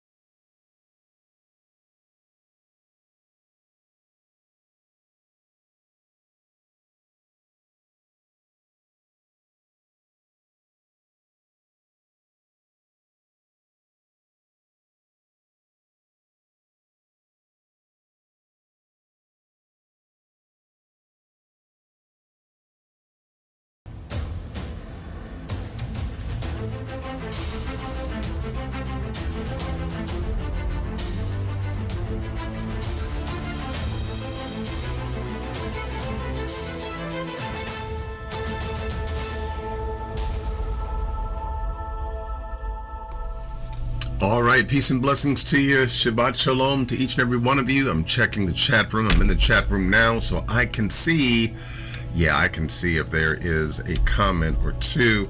And as I search here, I do not see anything addressed to me.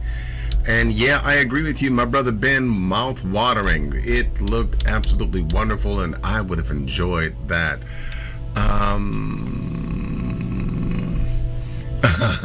Yeah, you're right, brother Adrian. It did sound like the Charlie Brown music in the background, and I also thought the same thing.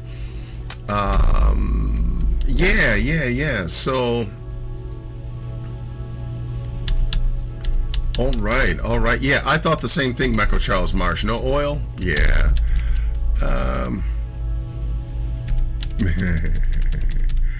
All right. Thank you, Mr. Weeze. Mr. Weeze, I don't know if you were with us when I used to actually sing a praise every Shabbat morning. I don't claim to be able to sing. In fact, I know beyond the shadow of a doubt that I can't. It's just that I was being an example of, making a joyful noise unto the Most High. I was being an example of every one of us, exemplifying what is read. He that has breath, let him, right? Let him give praises unto the Most High. So, all right, you know what? That is it for today. I don't see any questions or comments, so I trust that you all are well. I say thank you once again for the two very precious gifts that I never take for granted, which is your time and your attention. I do pray that the Most High has edified you, and I pray that the Most High blesses you and that he keeps you on this week. May you have a blessed week. May it be more blessed than you ever could have imagined, and may the Most High do for you some things that are absolutely amazing. Call from Deirdre. Shalom, my brother. Good. Oh, he hung up. Okay, I was going to say our brother Adrian was calling us back again. I wanted to grab that call just before we left. Maybe he's thinking that we're going to leave, and so he's just like, you know what, maybe I'll just tell him a little bit later, and that's fine as well. With that being the case, my brothers and sisters, I simply want to say it's been another wonderful Shabbat, and I want you to spend the rest of this time communing with the Most High, enjoying family, have a grateful heart for all that the Most High has blessed you with. While you are grateful, it makes it impossible for you to feel down or to feel depressed. Be grateful for the little things that you have. Be grateful for everything. Spend this time before the Most High and in His Word and with your family. And by all means, enjoy the rest of your Shabbat. That's what I'm going to do. I'm going to go eat some delicious food and relax, lay up, put my feet up, and just really rest before the Most High and enjoy. Peace and blessings to each and every one of you. I love you. I'm so glad that you did give us your time and your attention, and I'm so thankful to be a part of you. I'm glad that you're a part of this community, and so I simply want to say, may the Most High bless you until we meet, until we see again. Yah willing, we will be back for Yom Revi'i, the fourth day. And of course, we will have a nice little lesson for you. And I just pray that you all be blessed. I love each and every one of you. I really do. You're dear to me. And I do appreciate you. I appreciate who you are. I appreciate what you bring to Israel. I appreciate what the Most High has invested in you. And I appreciate you for just simply being the tool that the Most High has made you to be in your present state of development. I thank you. I thank you. I thank you. I love you all. May the Most High bless you. And to each and every one of you, I say Shabbat Shalom. Yah willing. See you next time.